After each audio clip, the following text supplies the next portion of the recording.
Now, good morning, everybody. My name is Stephen Benn from the Society of Biology, and it is my great pleasure to welcome the Speaker of the House of Commons, the Right Honourable John Bercow MP, and the Speaker is someone who, of course, some of you may see on television, sitting in his place in the chamber, presiding as he will be this morning at 12 o'clock over Prime Minister's questions. But what perhaps is not often appreciated is how deep and abiding his interest is in science and technology. He's done a great deal to encourage events of this kind in the House, and we're particularly pleased that on an extremely busy day he is able to come and welcome what is a unique occasion, if I may say so, because you have round the table the new members of the Select Committee on Science and Technology, and they're going to be questioning the official current members in due course. But I'd like to welcome you very much on behalf of the Society of Biology and all the scientific organisations that are represented here today. Stephen, thank you for the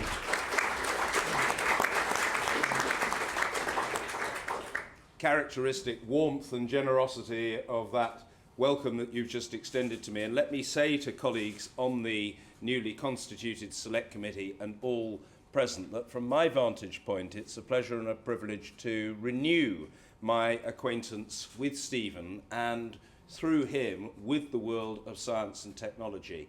You know, in order to achieve change, to bring about decisive moves for the better, to engender a reformed culture in which, in this case, science and technology are much more to the fore, you invariably depend upon a leader or a small coterie of people who refuse to take no for an answer, who drive things, who are insistent, who have high expectations, who have strong standards.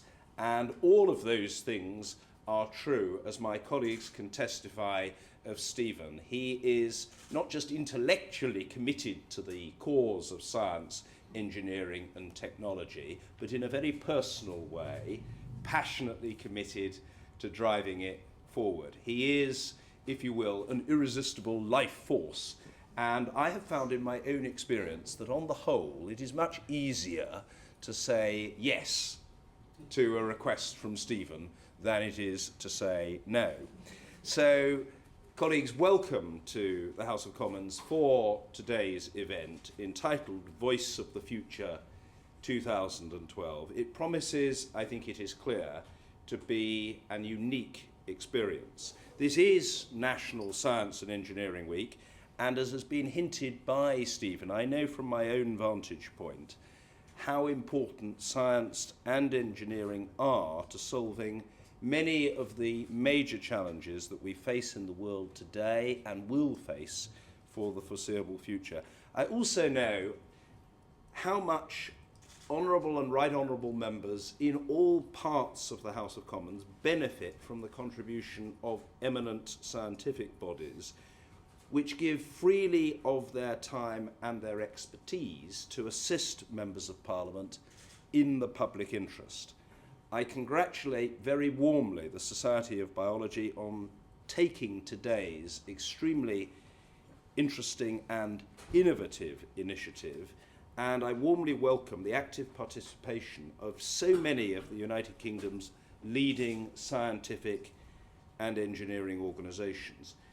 We have a very active educational programme here in Parliament working with schools, and I myself am very proud, I confess, to host the United Kingdom Youth Parliament once a year when it meets in the chamber of the House of Commons to debate the subjects of its choice.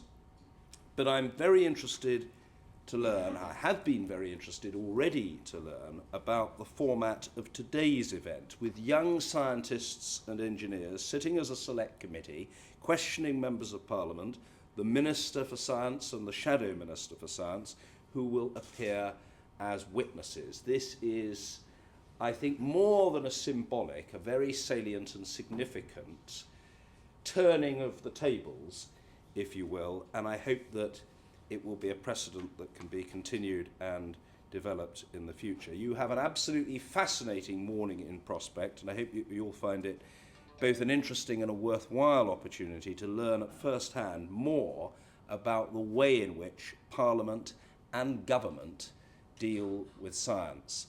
I think you will appreciate that it's true most days, but it's particularly true on the day of Prime Minister's questions. I've got a pretty heavy schedule from now onwards, and no discourtesy whatsoever is intended by my speaking to you and then departing. It's simply that, I'm afraid, on a day like this is how it has to be. But you can rest assured that I will get reports back, hopefully from you, as to whether you found this stimulating and worthwhile and you wish to continue, refine and extend it. But you can bet your bottom dollar that I will hear from the good Dr. Ben. And I see a number of my parliamentary colleagues dotted around the room. Andrew Miller from Ellesmere Port and Neston, Stephen Mosley from the city of Chester. I believe I see Pamela Nash there from Airdrie and Shotts, or what I call Airdrie and Shotts. If that's not the name of the constituency, I hope it is. Good. I'm glad to hear that it is. And Gareth Johnson is present, and also I believe Sarah Newton is with us, and Hal Williams, and Stephen Metcalfe from Basildon and South Thurrock, or anyway, that's what I'm going to call the constituency. It's something like that in any case. And there are probably other colleagues here that I haven't mentioned, but it's great to see them here, and they will feed back to me what a rewarding morning it has been. So enjoy yourselves. You will be mightily relieved to know that my opening remarks are coming to an end, and it remains only for me to say that I want now, with great enthusiasm, to hand over to the chair of the Select Committee for your proceedings. Please welcome, with an ecstatic round of applause, Dr. Farah Batti.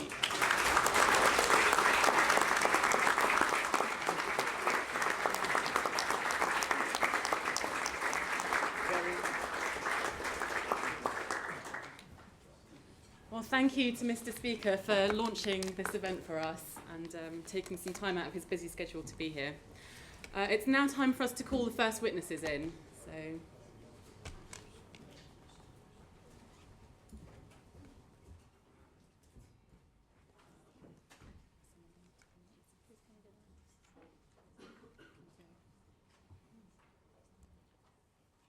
oh no, we've got 2 minutes to wait before the witnesses arrive. Right. Is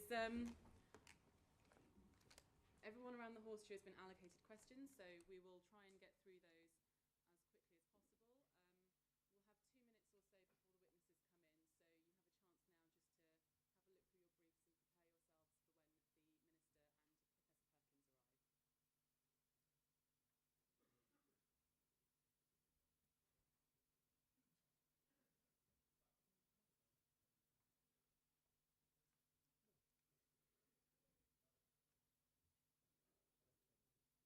when the Minister and Professor Perkins arrive. While we're waiting,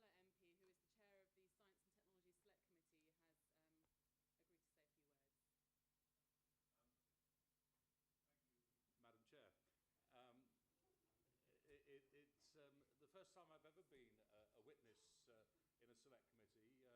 Usually I'm sitting where Farah is sitting, asking all the awkward questions, and this is a unique occasion, as the Speaker said, and I certainly welcome it, because one of the things that I'm really very, very passionate about is the need for science to engage better with Parliament and Parliament to engage better with scientists. And you, as the next generation of leading scientists, we want you to be working closely with members of Parliament up and down the country so that we know what you're doing, the relevance of your work to the society we live in. And without your help in transmitting that message, Parliament it will be ill-informed, and therefore can find itself on occasions drifting off into some fairly daft ideas, interpreting things based upon media interpretation of some of your work. So it's critically important that you engage in this process. I'm delighted you're here today, and now, as I see on my right-hand side your first witness has arrived, I will vacate the seat so you can give him a hard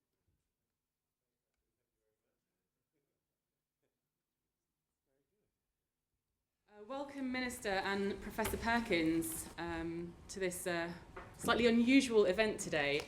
For the benefits of our reporters and for the scientists and engineers who are on the committee today, I'd be grateful if you could please introduce yourselves. And given the unusual nature of the committee today, it'd be useful if you could provide a little bit more information than you usually would for the Science and Technology Committee. I'm sure everyone would be grateful to hear a bit about what you both do. Right, very good. Well, oddly enough, I was doing this yesterday as well for the Lord's Science and Technology Committee. But thank you very much for this really very unusual and exciting event. My name is David Willits. I'm the Minister for Havant. So I'm a member of Parliament for Havant, and I'm the Minister for Universities and Science. I've been the Science Minister since the last election. And my responsibilities are for the both the securing the overall science budget, though within that, fortunately, most of the detailed decisions are for scientists and the scientific community, not for ministers. I always say one of the reasons why our science is so good is that politicians interfere with it very little, and that's a very good basis for running it.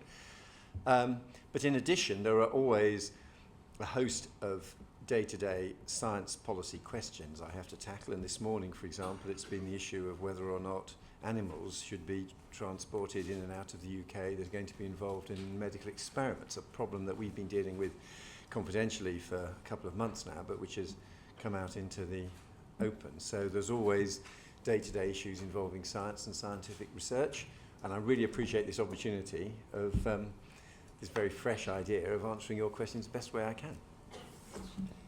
John. Thank you, David. Good morning, everyone. I'm delighted to be here. My name is John Perkins. Since January of this year, I've been the Chief Scientific Advisor in the Department of Business, Innovation and Skills, which is David's department. My background is I'm a chemical engineer by discipline. I've spent most of my career working in universities, Cambridge, Imperial College, Manchester. I've spent some time in industry, and now I'm now the Chief Scientific Advisor. My job is to advise the department and ministers about science, and to seek to ensure that the best possible scientific advice is available, is taken account of in formulating policy, and so on. So, once again, I'm delighted to be here, and I'm looking forward to helping David, not that he needs any help, to answer your questions. Thank you both. I think we'll get started with the first question. We are short on time and we are running a little bit late, so I'd ask that people try and keep their questions brief and to the point, and if the witnesses could also keep their responses quite short, that would be much appreciated. Let's start with the committee member from the Society of Biology. Morning. This question is for the Science Minister. What has been your greatest challenge as a Science Minister, and have you accomplished all that you hoped to in your first 2 years in government? I would say the biggest challenge was the early months of the coalition, when we came in with a commitment to reduce public spending, which I think was necessary given the size of the budget deficit we inherited. But the challenge was to work with colleagues, persuade them of the importance of science, ensure that even when money was tight, we were able to maintain high levels of scientific activity, and the cash protection for the science budget of £4.6 billion a year, I think was, people would always like more, I understand, but I think to be able to maintain that in tough times has ensured that something which we as a nation can be really proud of, one of our great national assets, is secure. Thank you. We have a question from St Olave's School. The government faces many issues where scientific advice will vary, sometimes markedly, from political. What weight is given to scientific advice when it will cause political difficulties? Well, scientific advice does need to be heard by ministers, and indeed we've now got in the code of conduct for ministers that we're all bound by much more explicit protection for scientific advice than we've ever had before, that scientists have to be able to present that evidence. But ultimately, elected politicians do decide. And what you call political is actually often the views of millions of people across the country. We're not a technocracy where scientists decide what's good for us. We're a democracy in which people have very strong views. And an example that comes up a lot, for example, is homeopathy. A lot of scientists, when I meet them, say, how on earth can you possibly defend having a small part of the NHS budget going on homeopathy? But there are millions of people out there who value homeopathy, rightly or wrongly, and who campaign that it should be available on the NHS. And if that's a democratic view of large numbers of people who are in every constituency, politicians are allowed to take account of that. So there are those type of trade-offs. But politics isn't a kind of corruption of science. Politics means democratic views of the people who vote for us and indeed whose taxes pay for the science budget. I think it's worth mentioning the role of chief scientific advisors in ensuring that scientific advice is brought forward and taken account of. Every department of government now has a chief scientific advisor who's a senior official with direct access to ministers. And so science advice, I think, is permeating government these days, and government is very keen on evidence-based policy making. But of course, as the Minister has said, there will be many issues where science advice is trumped by other considerations, and that's just a fact of life. It pains me to say so in a way, but of course there's more to life than science. Our next question comes from the Royal Society of Edinburgh. Thank you. What role should the Learned Societies and National Academies play in the development of science policy? What are the most effective routes for them to engage with government? Well, I mean, John may want to add. I identify two very quickly. First of all, just the quality of the events, the publications, the communication. That's very important. It's very educational for me. It's a great way of participating in international discussions. So, for example, on synthetic biology, we're in the position where the 6 learned societies, 2 from the UK, 2 from the USA, and 2 from China, who are the 3 leading countries doing synthetic biology research, are running a program of events in which they try to agree operational standards for synthetic biology. So that as this new technology develops in the course of this century, they want to set early on, because you're moving to a kind of almost engineering approach to genetics, operational agreements on how it's done. And it's great that Britain is one of the top 3 players at the round table, the discussions of these are the 3 scientific powers. And that's the sort of thing the Learned Society is doing. Secondly, of course, we do directly fund learned societies to spot talent and finance talent. The last thing I want is scientists just to be kind of doing work for the national challenges that ministers have identified. It's very important that we also have blue skies research, that's curiosity-driven research, and that there may be bright young people who are excellent scientists who should be backed. And rather than the official machine doing some of that, we provide, for example, the Royal Society in the UK about £100 million a year, a lot of which it uses to pay scholarships for, I think, 7 years for young scientists of promise to pursue their researches without having to worry about accountability or showing that they've cracked the problem of aging in the next 2 years or something like that. So those are 2 ways they can help, but John may have other examples. Yes, having said just now that scientific evidence is very important in policy making, one of the things that strikes me as I look around Whitehall is that there aren't that many scientists and engineers working in government. And so we need all the help we can get, really, in putting together the best possible scientific advice to inform policy making. And I think the learned societies are a key source of advice to government departments on scientific issues. And I regard it as an important part of my role, and I think all the CSAs would take a similar view, to foster links with key learned societies to keep them informed about the issues that are coming forward, and to try to make sure that their advice is brought into government and taken proper account of.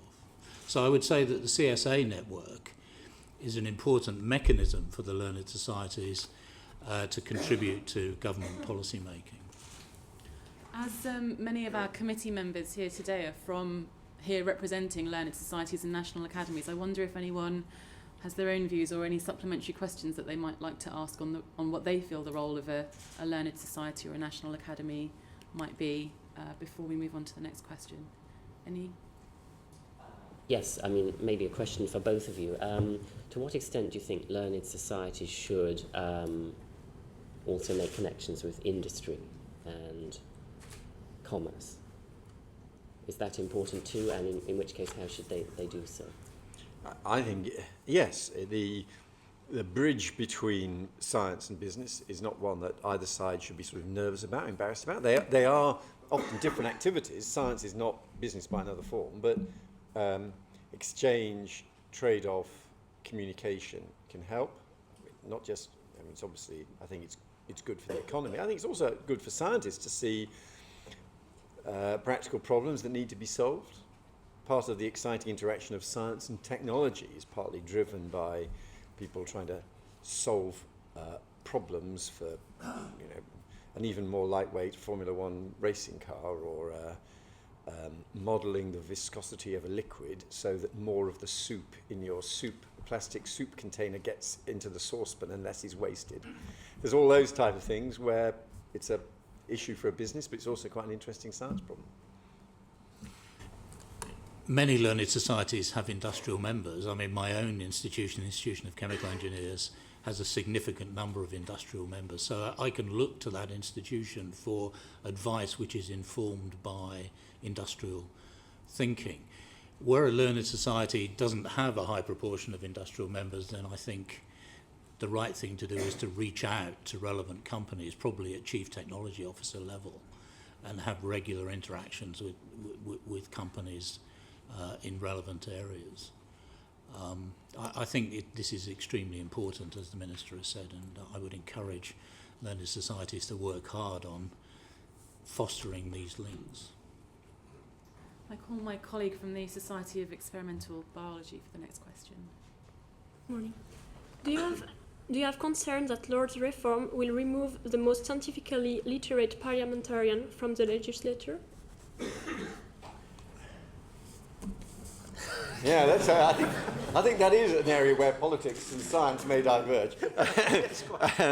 Well, the coalition has a wider commitment on Lord's reform, and we'll be bringing forward our proposals on that shortly. But it is an issue, and I have to say that the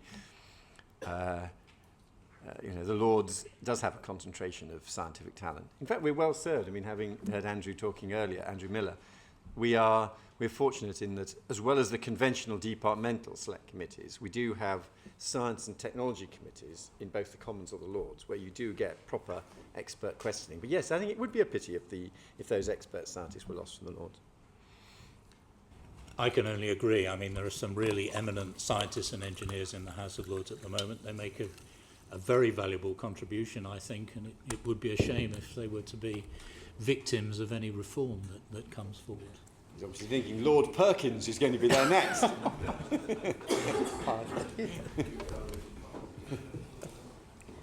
We'll move on to a question focused more on science and innovation funding from the Institute of Physics. What is the fundamental priority for the government with regards to scientific research over the coming decade? Well, that is a big challenge. I mean, there is a list of there's quite a classic list of big challenges, and those are national challenges. They're also, if you look at international communiques from G7 events, it tends to be the same 4 or 5 issues. How you handle understanding climate change and our response to it, understanding aging and what that means for the more advanced societies.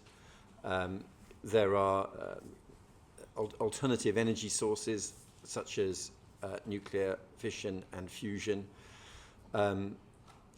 massive advances in life sciences with new advances in gene therapy. There's a kind of list of some of the big challenges. And we do nationally have what is called sort of challenge-based funding, where the research councils invite bids to work in those areas. And that can itself be quite sort of blue skies theoretical research. And that does tend to be shaped by the research councils in accordance with sort of these big national challenges. There is then separately what is called responsive mode funding, which is just scientists who've got something that really a problem that interests them to apply to a research council for funding to pursue that. And I don't want that kind of curiosity-driven research to be to suffer. And in fact, the research councils have broadly maintained the balance between funding around the big challenges and that curiosity-driven research. I think the key priority has in the past been quality or excellence of research, and I think that should be the priority for the future. Whether it's research in some of the grand challenges, whether it's curiosity-driven research, the key word in my mind has to be excellence. We currently have an excellent R&D system in the UK, and we must work hard to preserve that, I think. It's a key competitive advantage for this country. Do we have any supplementary questions on the subject of funding of excellence and research priorities around the table? Would you consider funding research in a secondary school environment? I think it would be. I would certainly like to see secondary schools using university facilities, and some of that happens already, and I'd like to see more. And it's a great. Often universities have got the labs and the equipment that an individual school may not have. I think most of the flows of research money either go through universities or through the research councils, and the research councils in turn operate with a kind of list of organisations that they can provide grants to, which don't currently include secondary schools. But, as I say, if there are ways in which schools can work with universities, that would probably be a way to do it. And there is also some really exciting kind of democratic citizens science, isn't there? Be it in, what's that sort of planet spotting exercise, something universe. There's 2 or 3 examples. I know my son had every night his laptop, I think, was doing sort of protein folding experiment as some kind of citizen science project. So there are already some great ways in which individuals can participate in wider science experiments. Question from our colleagues at the Society for Applied Microbiology. As you said, you've achieved a great deal in protecting the resource budget of the research councils in the face of severe government spending cuts. But what areas of science do you foresee facing the most difficult decisions over the next 5 to 10 years? Well, there's an endless process of change, and a lot of it, quite correctly, is not determined by me as the minister. But one of the reasons for the dynamism of our research is that we don't say to academics, even senior ones, you've had research grants before, so you'll carry on getting them. And we don't say, these are programs which we've been doing in Britain before, and we're going to carry on doing them. There are often tough decisions where people say, this strand of research has been funded for 5 years or 10 years. Either they push it as far as they can, or it doesn't seem to be making as much progress as we'd hoped, so we're going to cease funding that. But instead, there are these new kids on the block who are doing something different. We've got to fund that instead. So there will be that process of change which is necessary for the dynamism of scientific activity, and that is where what's called the Haldane principle applies. In other words, I'm absolutely the last person to judge on the the vigour and the viability of those individual strands of science. I've not claimed to do it, I wouldn't have the technical expertise to do it, but provided there was a process which the scientific community as a whole trusts, those type of decisions do have to be taken all the time.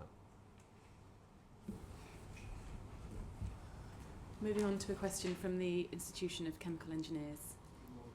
Can the UK ever hope to compete with the major industrial nations in scientific innovation, given that the sums of money committed by UK government and industry are small compared to the USA, Germany and China?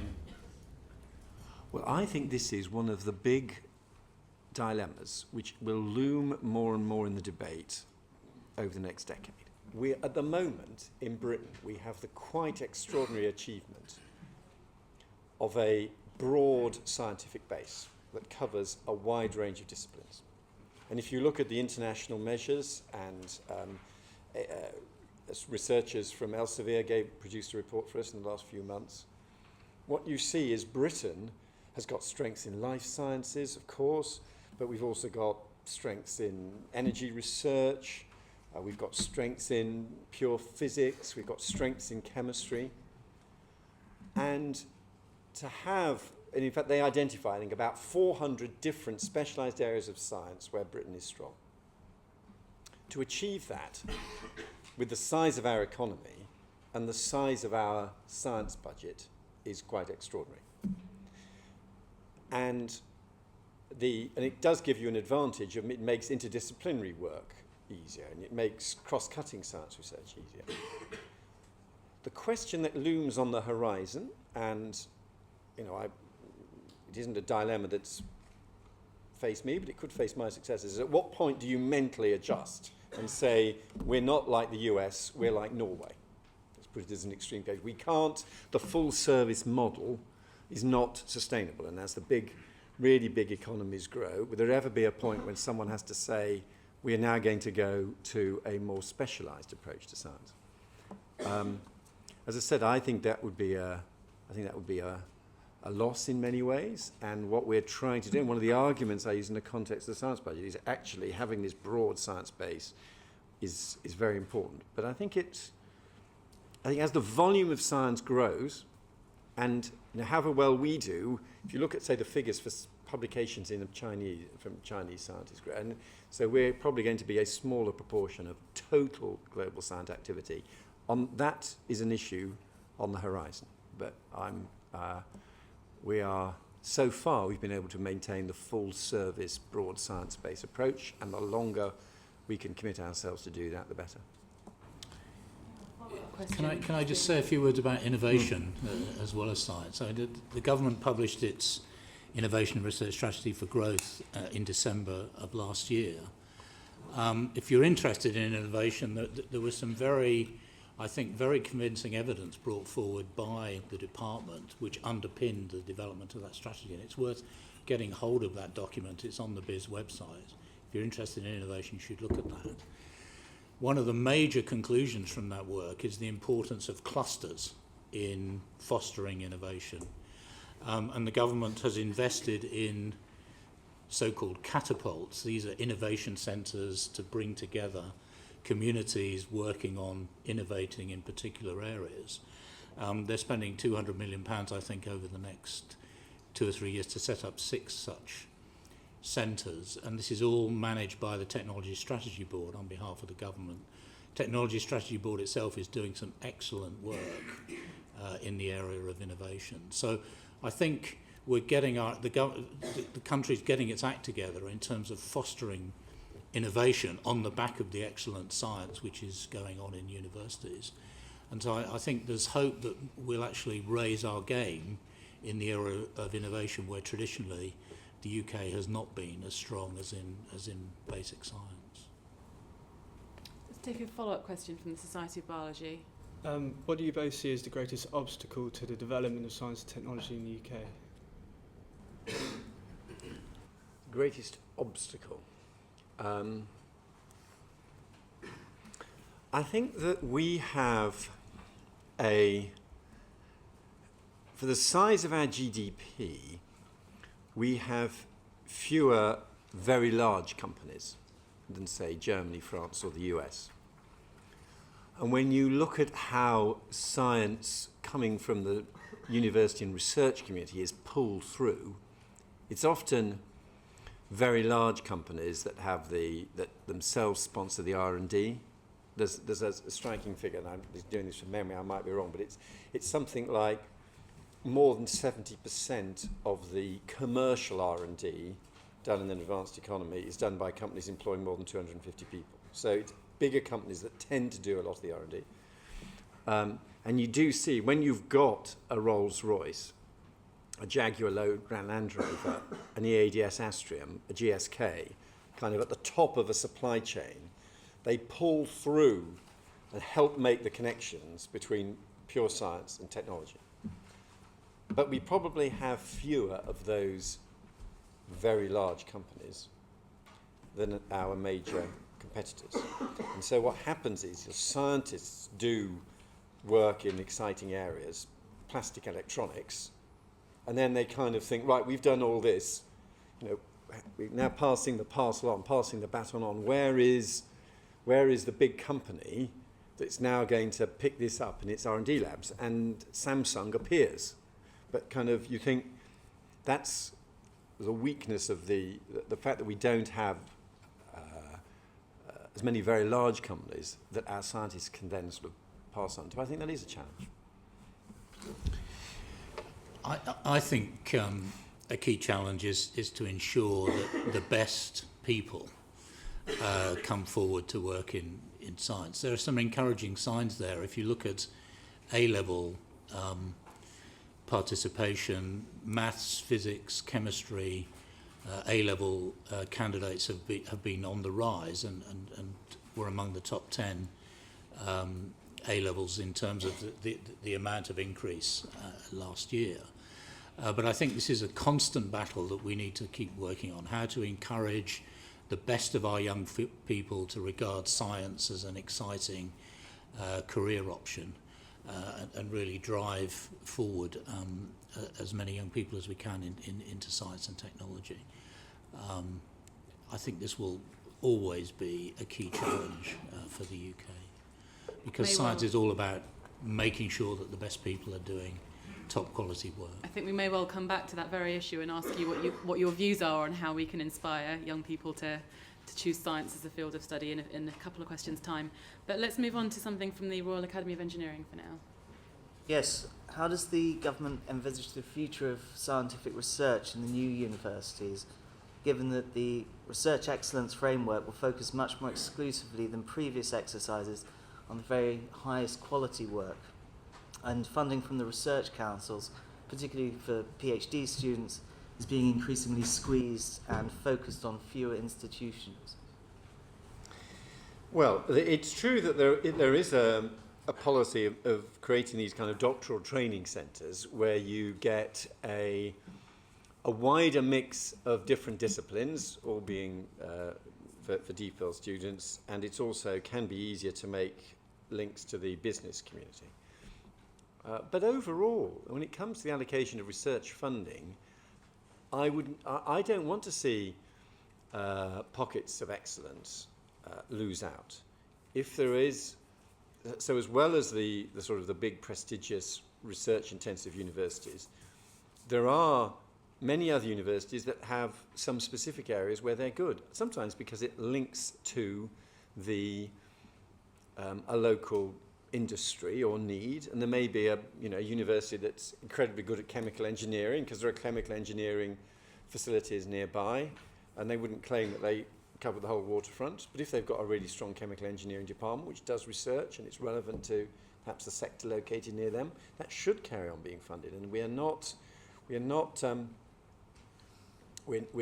sometimes these options are put for us, but we're not trying to exclude that sort of research from being funded. In fact, I think it's rather important that we do keep those type of networks going. The Biochemical Society. So what is the government doing to provide scientists with a clearer career path? This is a tricky one, and the Royal Society are thinking about this at the moment, and I've had some meetings with it, with groups like VITAI, whose task is to monitor what's happening here, I think there are several problems. We have a problem that you can go through a kind of stage in your researcher career where, and this is a I don't do such a terrible caricature, I put you all off, but there can be a stage in your career when you are sort of, every year you're trying to find a new post, you're having to move around the country, you haven't got a long-term employment contract attached to a particular place, and it does look that's maybe particularly a point at which women are put off science as a career. So there's a balance to strike between how many staff are employed on more long-term contracts and what pace you have of kind of revolving contracts with new researchers coming through. And then secondly, and I would urge people to do this, one of the careers advice is supposed to be, university careers advice services are supposed to be available for researchers as well. And the evidence that I've seen is that a lot of researchers take very little careers advice.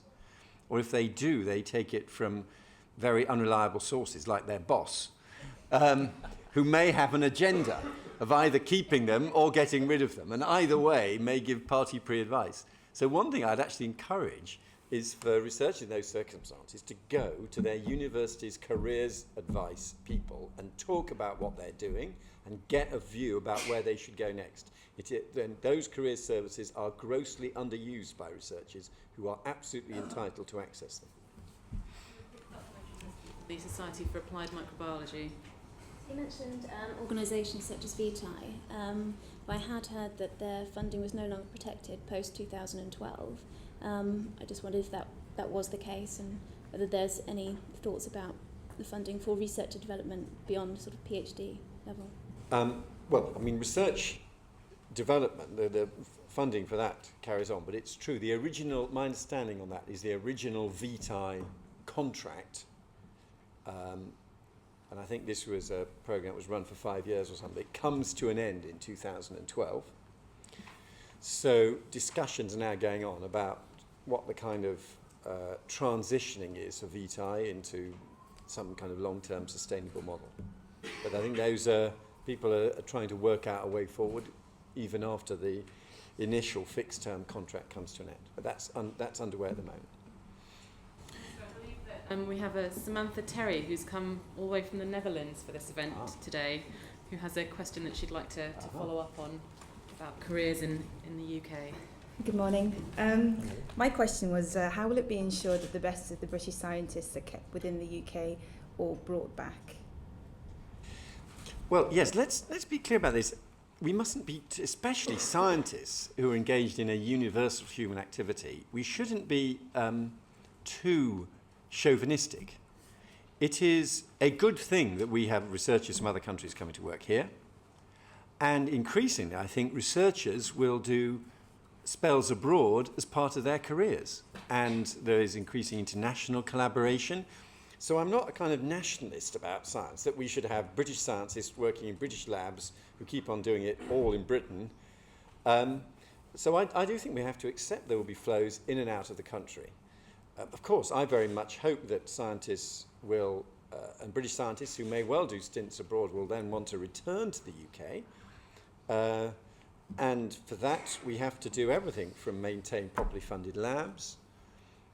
I think one of the strengths of the British system is precisely this kind of change process that I was describing earlier. There are some continental countries where there's a big baron who's the sort of the guy. It normally is a man at the kind of top of the department who's the patron, who has large numbers of junior researchers working for him, who controls all the funding, and you have to be in favour with him. We try to, one of the things I'm told often by research from abroad is ours is a more open system where people can get research funding when they're younger and where there's less of an assumption that you kind of being around for a long time justifies continuing funding.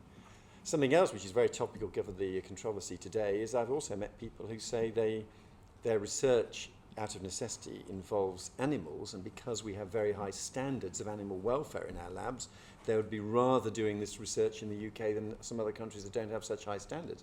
So there are lots of criteria like that, which I hope will mean that people would continue wanting to come and do research in Britain or return to Britain after a spell abroad? I mean, I think the best possible magnet for talent from around the world, including expatriate British people, is to sustain the quality of the research system in the UK. Quality attracts the best people to come in and they want to work in such a system. So I think that's going to be very important. I think for top quality people, particularly British people, there must be huge opportunities in the UK to engage in science and have a proper career in that context. Coming back to the question about careers, I would encourage scientists to take a very broad view of the opportunities, not just look at universities as a future for their careers, but industry certainly.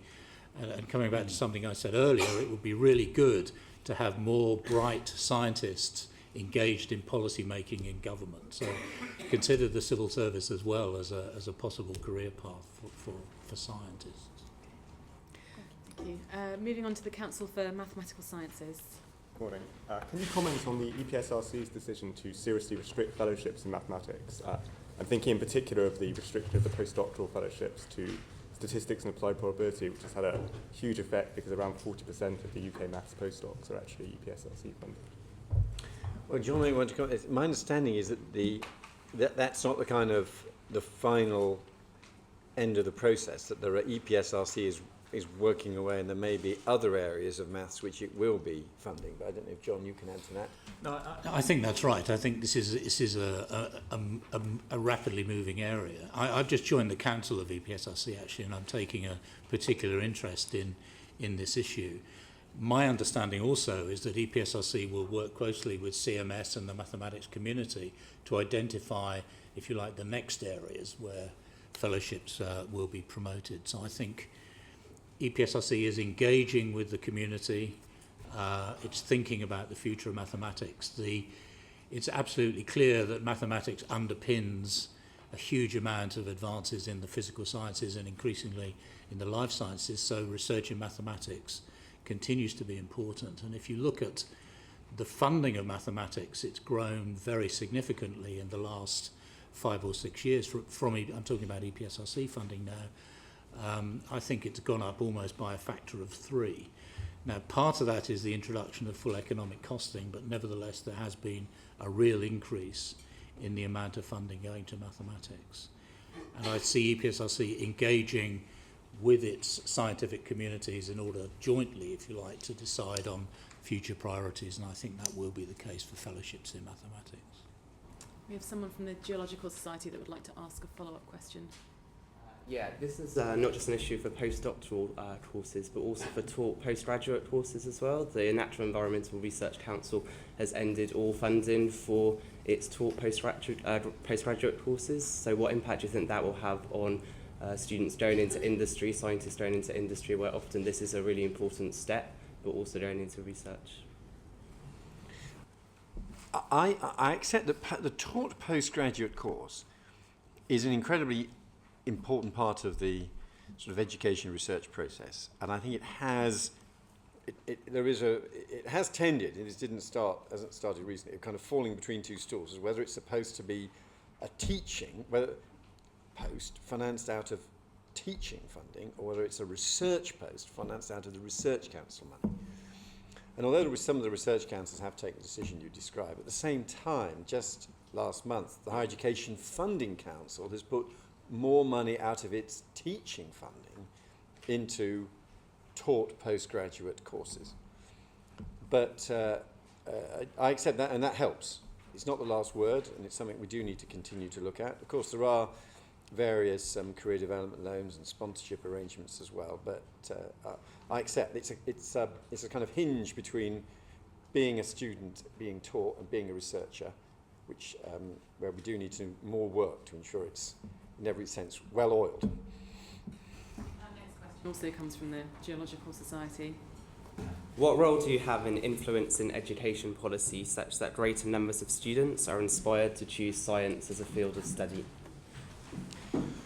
Well, that's obviously for my colleagues Michael Gove and Nick Gibb, and basically, as John was saying earlier, the news is good, which is that all the classic scientists, science A-levels, physics, chemistry, biology, maths as well, of course, are all back up there in the top 10 most popular A-level subjects.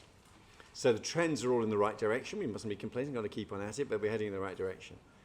One of the things we can do to help is through the wider support we offer out of my budget for kind of science engagement and communication. And that can be, there are 28,000 STEMnet ambassadors, many of whom can go out into schools. There are, and incidentally, of whom 40% are women, so that we can also help tackle the gender issue. We can, this is, I think, one of the reasons why we're meeting this week is it's National Science and Technology and Engineering Week. So we can help fund events that get young people interested in science. I always say, and scientists being so ruthlessly empiricalist, except someone blogs it and I get challenged, but I still think there is some evidence that dinosaurs and space are the two things that most interest young people in science. It's often what first gets them through the door. It's interesting, Paul Nurse, in his Dimbleby lecture last week, and now, of course, research in the life sciences, said it was astronomy that first got him interested in science. And I do work with the BBC, who've done a fantastic job of, I think, covering science better and better, with, of course, Brian Cox, a cult figure, who may also be encouraging more people in science. So we do try to support a wider environment with funding where science is accessible, where there are interesting things happening, where you can go to a local museum or event and see what scientists can do, and hope that helps stimulate people alongside what happens in schools. We've had a supplementary question on this subject come in via Twitter from the Times Education Supplement Science feed, and that is in relation to inspiring more young people to study science and follow science as a career path. What changes would you like to see introduced in the science curriculum to facilitate that?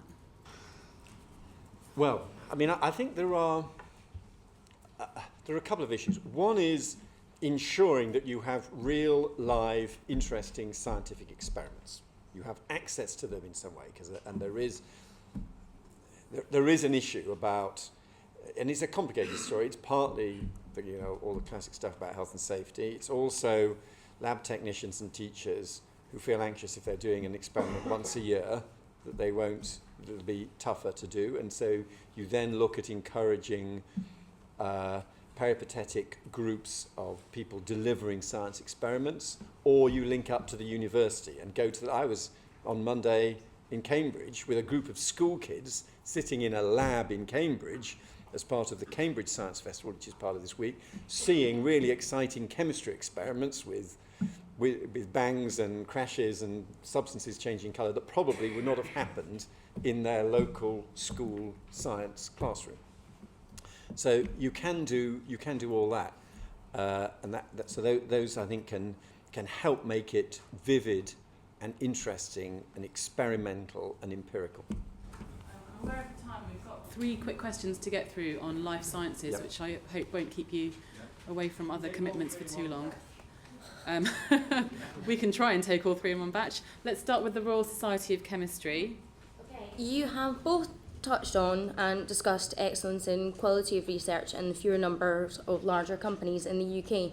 Recent closures of laboratories by larger pharmaceutical companies such as Pfizer, GlaxoSmithKline and AstraZeneca leaves the UK with a large hole in the science sector for employment of new graduates. How does this government propose to promote small business development in biotechnology sectors in order to mitigate some of the employment deficits that new graduates face? The other 2 questions are from the AMRC and then the Society for General Microbiology. So if we take those now and the Minister can answer all 3 together.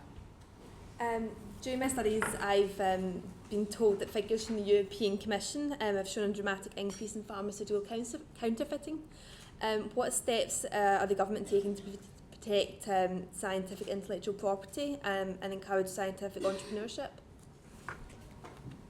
And the Society for General Microbiology. Yeah, this one's on stem cells. Do you believe the UK will soon be following the USA in allowing the use of stem cell therapies? Right. On those, and I don't know, John, you might perhaps comment on the counterfeiting. I don't know if you you're right. But on the first one, on the life sciences, yes, there's clearly a structural change going on in the industry, where some of the big in-house R&D facilities are being run down as they take a strategic view that they want they want to move to a more open innovation system with outside groups doing research, contract research organizations, or just small businesses that try out an idea and then the bigger companies will kind of buy it in at the right stage. And I don't think we can stop that change in the business model that's happening. But what we can do is provide the best environment for the new exciting startups. And in December, the Prime Minister gave a big speech on life sciences policy, which included an announcement of a £180 million fund aimed at helping the bright idea that might have got to the end of its kind of stage of pure academic research, funding it through proof of concept, proof of market, so it gets to a stage where it becomes a commercially investable proposition. We have other things we're doing as well, but that was probably the highlight. On counterfeiting, my understanding is we've actually got quite a rigorous regime on counterfeiting, but I think the EU there is a further directive from the EU aimed at further tightening of the counterfeiting regime, which I believe is due to come in 2013. Then finally, stem cells. Yeah, this goes right back actually to where we began, where science has to remain connected to the culture and the values of the society that supports it.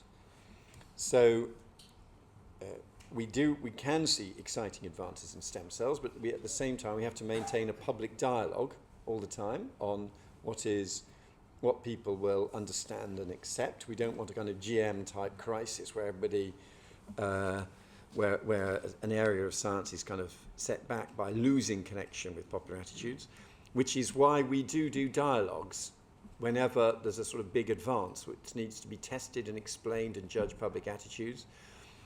And then we're doing that at the moment on, for example, mitochondrial DNA. There are some diseases passed via, there are people in this room who know much more about this than I do, that pass via the membrane of the cell, and you can just replace the genetic, you can replace the outer part of the cell, which means it is possible to write a story, a child with 3 parents, because strictly speaking, you are putting in a little bit of DNA from a third party into the cell, but it enables you to tackle some very serious long-term inherited conditions.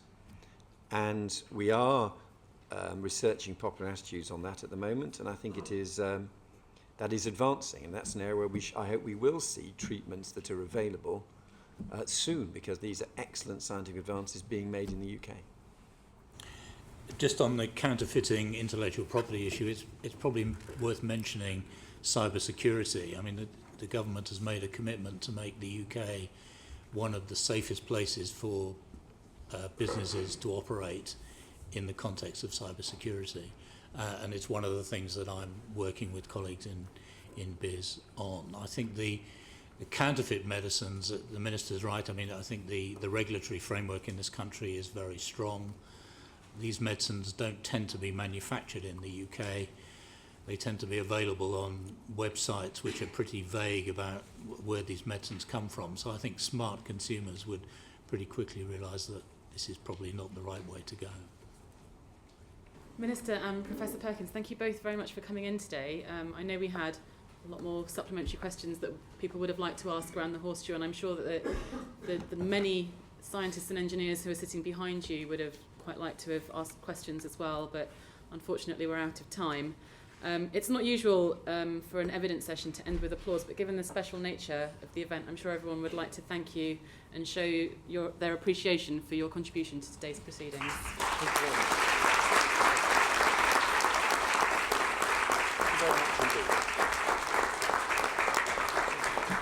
Good. What a great event. Thanks for inviting us along. Thank you very much. We're now ready to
Mr. Miller and the rest of the Science and Technology Select Committee.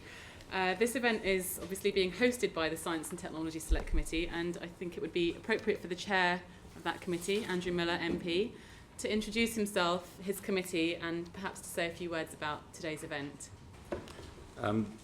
Thank you, Chair. I'm Andrew Miller. I'm elected by the whole House of Commons to chair this committee. My fellow members are elected within their party structures to be members of the committee, and we are therefore a cross-party group. We are not government, we are representing Parliament, and our function is to keep an eye on the work of the Government Office of Science, David Willits and his activities, but also because science spills over into every government department, we work on projects that span virtually every part of government. For example, we've just done some work on the Met Office, we've just done some work on alcohol, and so on. If I may, Chair, I would ask my colleagues to introduce themselves in a moment, but we are a committee of with 4 parties represented at the table, but some of our members are very new. This is a baptism of fire for them because this is their first evidence session, because some people have been promoted. It seems that the Science and Technology Select Committee is a good route for promotion, which I think is a great idea. So I'll ask my colleagues to introduce themselves. I'm Hywel Williams. I'm the MP for Arfon from Plaid Cymru, the Welsh Nationalist Party. I'm a social scientist by background from Bangor University, but perhaps I shouldn't confess that with the group of real scientists. My name's Roger Williams. I'm the Liberal Democrat MP for Brecon and Radnorshire. That's in Wales as well. A long time ago, I took a degree in natural sciences in Cambridge University and have followed a career in practical agriculture. My name is Pamela Nash. I'm the Member of Parliament for Airdrie Shotts in the west of Scotland, and I was elected in May 2010. I don't come from a science background, but I was really interested to join the Science and Technology Committee when I was elected, because I think it's very important that we have lay people on the committee representing the average person on the street when it comes to science and government. I'm Stephen Malsley. I'm the Conservative Member of Parliament for the City of Chester. I too was elected in 2010. I graduated in chemistry initially and then worked in IT for 15 years before my election. And I'm Sarah Newton, Conservative Member of Parliament for True and Falmouth, and this is my first day on the committee. So the nice, easy questions can come in my direction. I'm actually an historian, so I don't have a science background, but think it's vitally important that parliamentarians use the best possible evidence from science and technology to make decisions. I'm Gareth Johnson. I'm the Conservative Member of Parliament for Dartford. This is actually my second day on the committee, so I have far more experience than Sarah. I've got a legal background. I don't have a scientific background, but what drew me to this committee is the fact that it's one of the few select committees that covers the whole range of government departments. Thank you. And finally, I'm Stephen Metcalfe. I've been on the committee since I was first elected back in 2010. I am the Member of Parliament for South Basildon and East Thurrock, and I come from a commercial business background. I was a printer before I was elected to Parliament, and I saw over the 25 years that I was in business the change that technology and science had had on industry, and that was why I was particularly interested to join the committee. Thank you. I would just like to remind the committee that my everyday role is to provide this exact committee with specialist advice, and it's rare for me to have this position of power over the members on the committee, and I'm going to take full advantage of it and remind them that we're short of time, and so please keep your answers brief. Let's begin with a question from the Royal Society of Edinburgh. Hello. How should politicians make the best use of science? Well, I think we need to make sure that we fully understand the direction of travel of almost every discipline of science. We can't possibly become experts in it, and even people like Stephen, who has been working in chemistry previously, he can't possibly keep up with his discipline. But through the various structures that we've created within Parliament, the formal ones like the Select Committee structure and the informal ones like the Parliamentary and Scientific Committee, we try and keep up with what's happening. And that helps us do precisely what Sarah said, and that's to make sure that we properly take account of science in policy making. As the Minister said earlier, we need to ensure that policy is, wherever possible, evidence-based. We do get some quirky decisions taken by governments of all flavours, but that's essentially it. Sarah, do you want to? Yeah, I would just like to briefly add to that. There is the Parliamentary Office of Science and Technology, which a number of us are members of. And that is also a really useful way that we can bring in people from outside, not just in the UK, but around the world, to work with a dedicated staff in Parliament, as well as the really expert people we have in the libraries in Parliament, to come up with briefing sheets. And the board chooses topical issues which Parliament will be debating, part of the legislative process, or holding the government to account, so that members of Parliament have a really well-written digest of the latest science or technology or engineering on subjects that they're having to make decisions on in Parliament.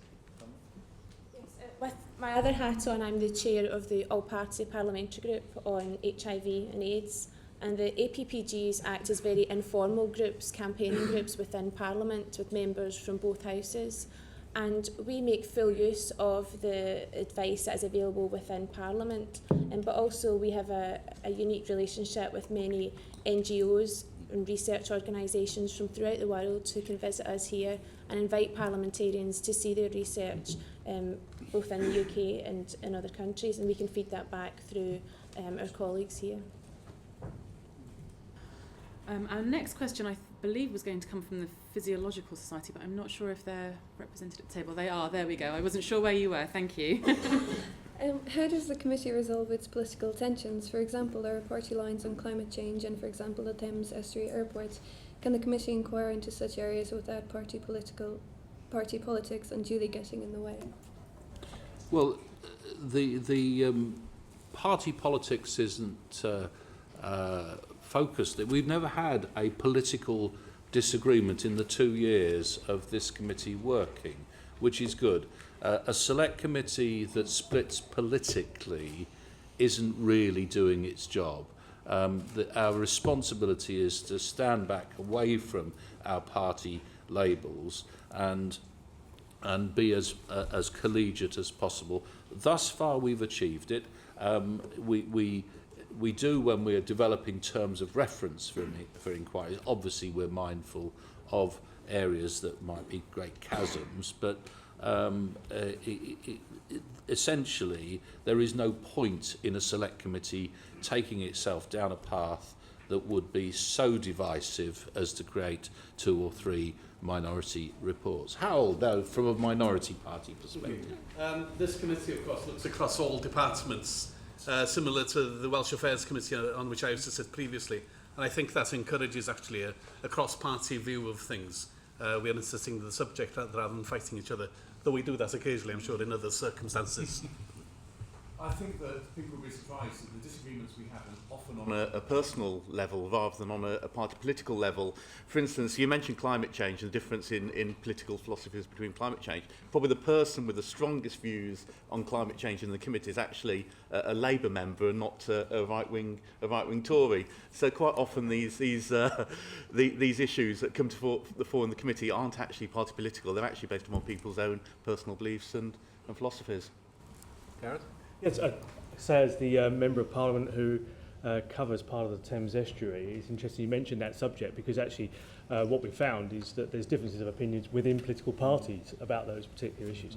Now, I'm a new Member of Parliament. I've been here less than 2 years, and what I've found about the place is that whilst there will always be differences of opinion, and there always should be differences of opinion, that's what makes politics the exciting world that it is, but nevertheless, this place is at its best when it is in agreement with each other, when there is a union of feeling about things. And if we can try and achieve that on the Select Committee, then I'm absolutely certain that that's the most effective way that the committee is going to operate. Stephen Metcalfe, did you? Thank you. Originally, I was just going to echo the chairman's comments about the fact that we work together. I think what lies behind this is that once you start to take evidence, the evidence speaks for itself, and doing it in a calm environment, such as a Select Committee, allows you to look at all the evidence on balance, and very rarely does that evidence present itself differently to different political parties.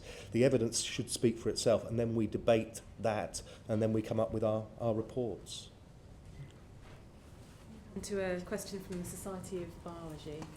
Hello.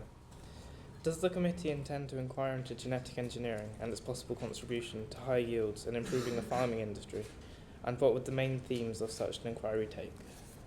Well, we haven't yet decided to go down that route, but you've floated an idea that will be taken away by my colleagues. We're going to have an away day later in the session to plan the next parts of our work, because the trouble is around here, you're under so many pressures on a daily basis that you don't create enough time to think clearly. So we're actually going to have a day out of the building where we think about A, how we conduct our business, and B, what should be in it.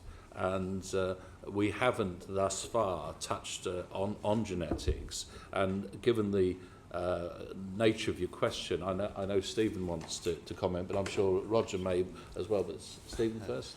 I think we can all remember about 10 years ago when there was a huge controversy about GM crops. The government had a firm view, had a firm idea that it was a good thing. Public perception was completely the contrary. So I think we as politicians do have a leadership role. We have to look at it and we have to put the case to the public and say, look at the increased crop yields, look at what can be done. It's a good thing, let's get behind it and support it. But we need the scientific evidence there to be able to put forward, to be able to make the arguments, and hopefully get to a situation where we can lead the arguments as politicians and not follow it. Thank you very much. Yes, I certainly hope we do have an inquiry on GM. It's one of the reasons why I put my name forward to be on this committee, but I haven't suggested it so far. Because I think we're on a cusp at the moment in terms of perception of GM in this country, and I think the mood is changing. But certainly public opinion, ill-informed by bad science and misinformation, has actually changed the nature of science in this country. We were a country that had a huge history and a huge tradition of plant breeding, and that's almost disappeared at the moment. And firms like Syngenta have moved their whole crop breeding operations away for this country. So yes, we'll do that, I hope, looking at the chairman. And what will it look like? Well, I think we should have a look, first of all, at the perception of GM in this country. We're doing an inquiry at the moment about perception of risk in terms of energy generation and nuclear. We could do the same on a small little inquiry about that. But then take evidence from commercial organizations such as scientific companies and people who use it. And then take evidence from academics, and then we turn to the ministers and see what they have to say for themselves. Thank you. Coming from a constituency in the southeast of England, I think an inquiry into drought-resistant crops might be quite interesting. But just picking up on what Roger said, the public perception of GM technology, I think we lost ground very early on in the debate, that's 10 years ago, and we allowed wild and lurid stories to get into the press that then set the public view on what genetic engineering and genetic modification meant. And I think that is a lesson to all of us, that when new technology does present itself, one of the roles perhaps of this committee and science in Parliament generally is to get ahead of the curve rather than be chasing the problems from behind when you've already lost the ground to those who perhaps prefer the lurid headlines to the actual reality behind the story. On to the next question, I wonder if any of the committee members have any sort of supplementary questions on other potential areas that the committee might want to consider doing inquiries into. Any? Yep. I'm wondering about your thoughts on synthetic biology that came up briefly before. It's quite a new technology and has the kind of potential to be used for quite a lot of harm, or so it's made out anyway. So I was wondering if that was something that you might consider discussing amongst yourselves. Well, first of all, on the heated exchanges there have been about from synthetic biologists and synthetic or inorganic or organic chemists, sorry, and ministers. We have met EPSRC on 2 occasions to hear their views. I think anything that is starting to take us into novel areas ought to be on our list of possibles, because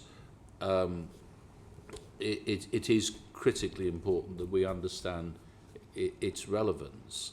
The list is very long. As the Minister said, you can identify about 400 areas in the UK where Britain has some serious strengths, and we simply haven't got the resources to go for them all.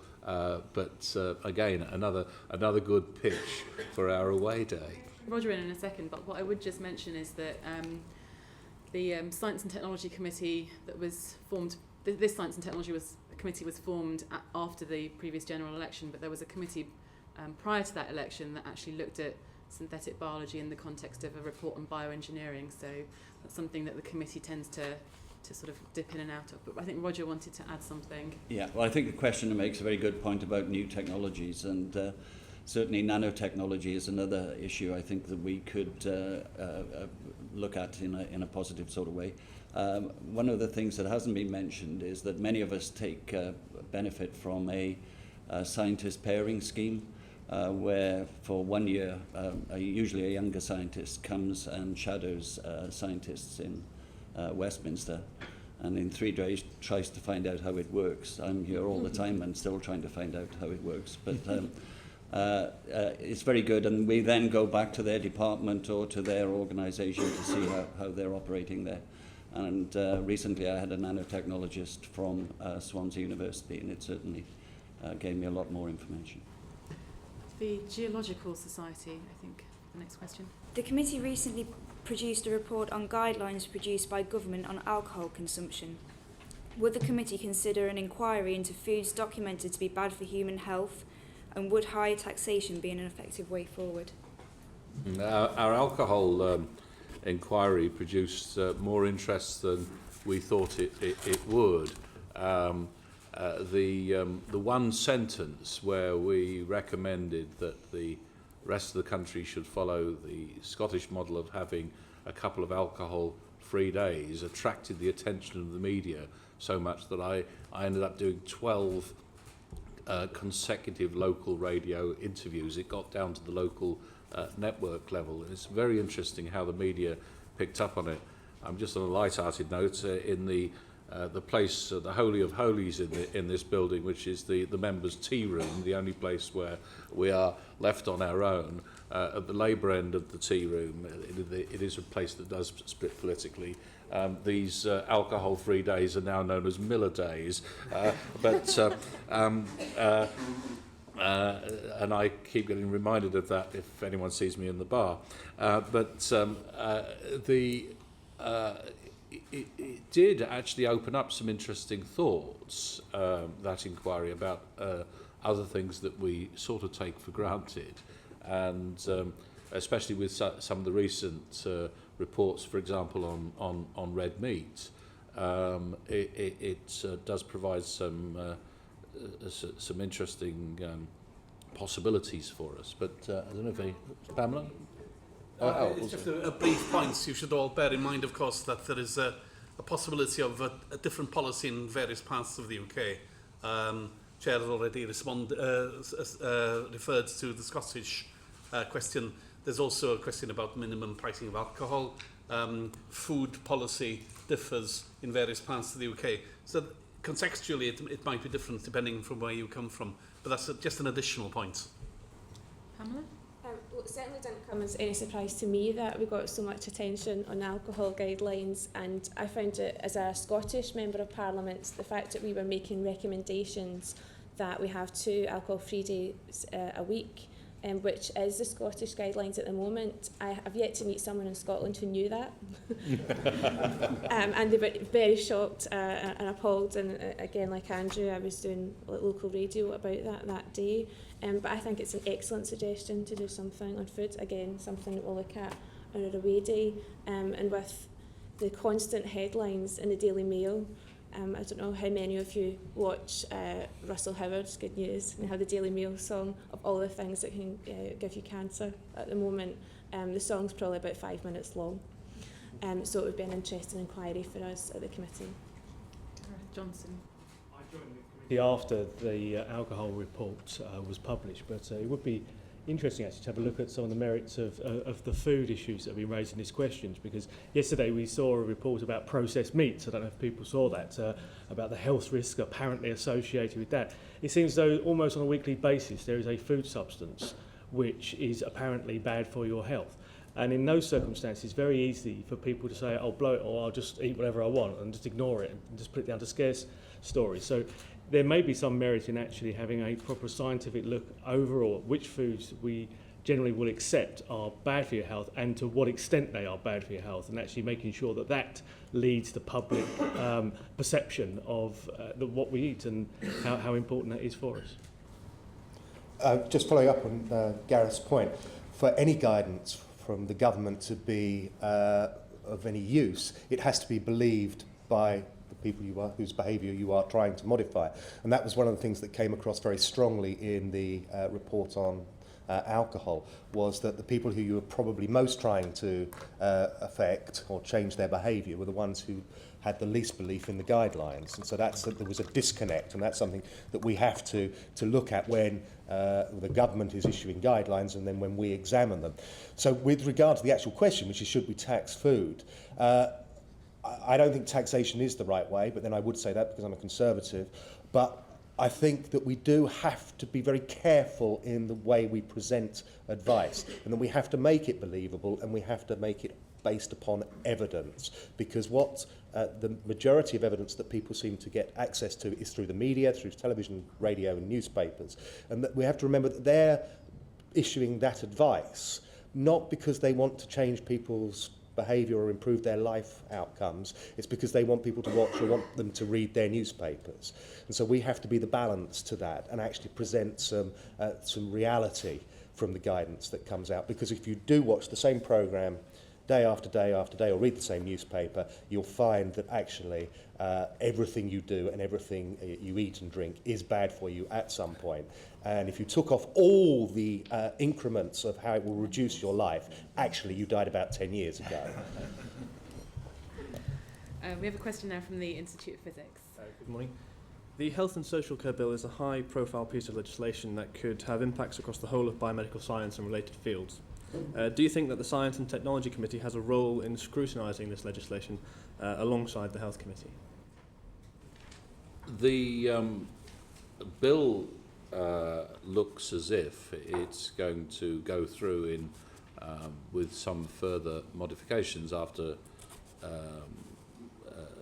the Lords have gone through its final stages. I still think there are fundamental areas of difficulty, but I think it is of too technical a nature to persuade the House of the relevance of the point I'm going to make at this stage of the political battle. And that is, to what extent are areas of research such as in stratified medicines, personalised medicines, going to be detrimentally affected by the fragmentation of the service. Now that's a question I pose, and I know that some researchers in that area have expressed the same worry, and one or two leading specialists as well. That is something that needs looking at very carefully, and it's that sort of thing that I think on a post hoc basis the committee ought to be engaged in to make sure that that the concerns that have been expressed do not surface, and we steer the ship in a way to stop that sort of thing happening. I've just actually written an article on that, was just about to be published in the New Statesman, but I mean, quick advert there. But Sarah. Thank you. Thank you very much for letting me come in. I mean, it has been very, very scrutinised, this bill, probably more than any other bill in this Parliament. So I completely agree with the chairman that I don't think we need another committee of MPs duplicating the work of other MPs. However, I do think after the bill has gone through the whole area of the interaction of research with clinicians in the NHS, the work of NHS innovations, we should be looking at that. I mean, obviously the medical schools and the dental schools are funded separately.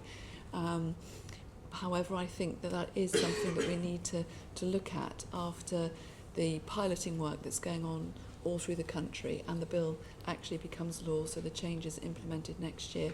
How NHS Innovations is enabling clinicians on the front line to work with academics and universities to drive innovation is very important, and it will be a good one for this committee. Yeah, sorry.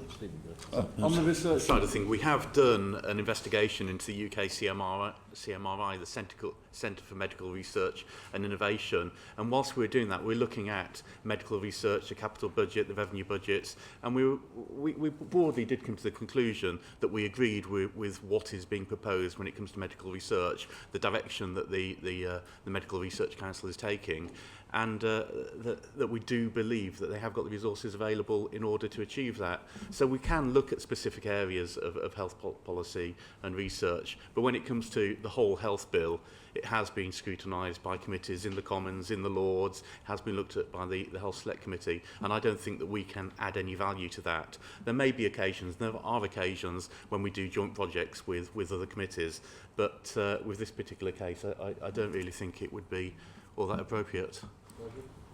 One of the themes that's been running through a number of our inquiries is a concern about clinical trials for different pharmaceuticals and different procedures. And another one is about the body of data that the NHS has that is almost unique in terms of world medicine and how that can be accessed for medical research.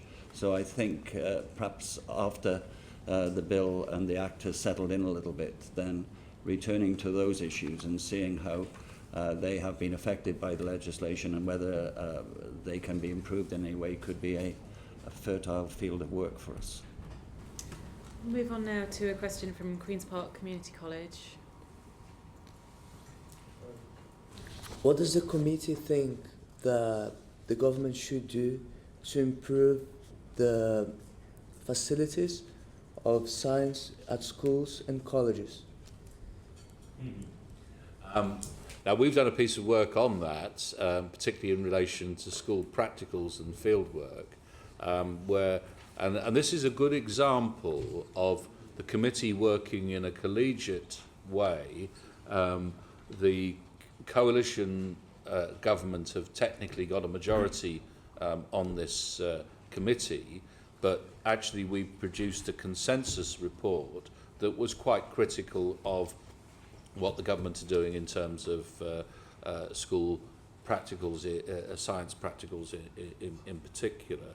So one of the things that we would like to see, in fact Roger was chairing a conference on precisely this subject yesterday. One of the things we'd like to see is better training for teachers who are responsible for doing practicals and field work, including it in continuing professional development of teachers, keeping science teachers up to date with things that are moving fast. Same problem we have here. We wanted to see better training and professional support for technicians in schools and so on. And that was quite a recent report. But Roger, you were chairing a conference on this yesterday. Well, I think I chaired the beginning of it where we set out the problem later on in the morning, people came forward with ideas about how to improve the science curriculum in schools and whether you should have a national curriculum that really defines science teaching throughout the country, or should it be a bit more localized and a bit more driven by the enthusiasm and expertise of the teachers in each school. And I think the conclusion we're going to come to is that yes, you should have a skeleton of the national curriculum, but that shouldn't prevent teachers really taking that forward and using their specialist knowledge and enthusiasm and skills in order to incentivize pupils to come into science and into the engineering and mathematics fields as well. Mosley wants to come in, but we do have a quick supplementary which perhaps you could also address from the Royal Astronomical Society on this subject. Hello. Would it be viable to get more A-level students involved with researchers and their projects in order to support their own A-level studies? I was going to make a point about astronomy, actually, and it's just a coincidence that you were brought in, because one of the areas that we did have concern, and we heard the Minister say that one of the key things that brings people in is space and astronomy. And of course we did have, and we did highlight some of the concerns we had with the school's telescope and the project they do with Liverpool University that was facing quite severe cuts in funding. Now we as a committee looked at it, we raised our concerns, and a good many of our concerns have been dealt with, and we are seeing a continuation of a school's astronomy project, which is one sort of win that we've had for the committee. A previous committee member from the first panel who was sitting here on behalf of the Royal Astronomical Society had hoped to ask a question of David Willits, which I'll just put to the committee now, also on this subject. And he'd come from a school that privately funded research itself, and he wanted to know whether other schools should have private investment to carry out research and whether the committee had any views on that. I personally would like to see schools having better engagement with the broader science community, industry close to them, and using some of the tools that are there. And just that one example that Stephen mentioned, the National Schools Observatory, actually run by a constituent of mine, as it happens, who is an academic at John Moores in Liverpool. It's a classic example of how a tiny piece of expenditure out of the STFC budget has had a massive impact, and thousands of school students have logged on and used that and seen parts of the firmament using the telescope in La Palma.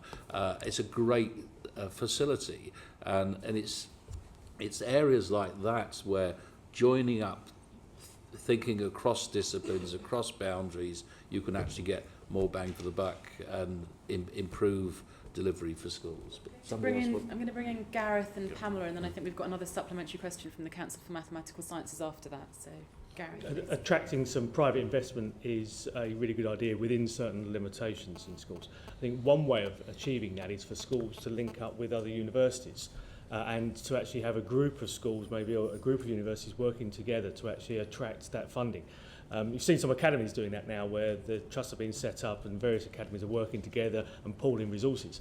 I think that's probably the setup that's most likely to attract private investment. But there's always going to be an ulterior motive for the private investor, so schools need to look very carefully at what that is. Pamela. Also, I'm a Scottish MP, so our education system is a bit different anyway, and we're going through some big changes at the moment with the Curriculum for Excellence. Now, there's a variety of opinions in Scotland about that and how quick it's being implemented, but I would say that one of the aims of it is to provide more flexibility in the curriculum, and I hope that is reflected by science departments. I'm very lucky I have one of the science teachers from my constituency here today, so I'll pick his brains about this later. One of the things we have looked at in the committee, though, is the health and safety aspect within that science teachers feel constrained into what projects they can do with their students, both within the classroom and out with. And we hope that we have encouraged teachers that it is essential that young people are inspired and do see very practical examples of the theory that they're looking at in the classroom.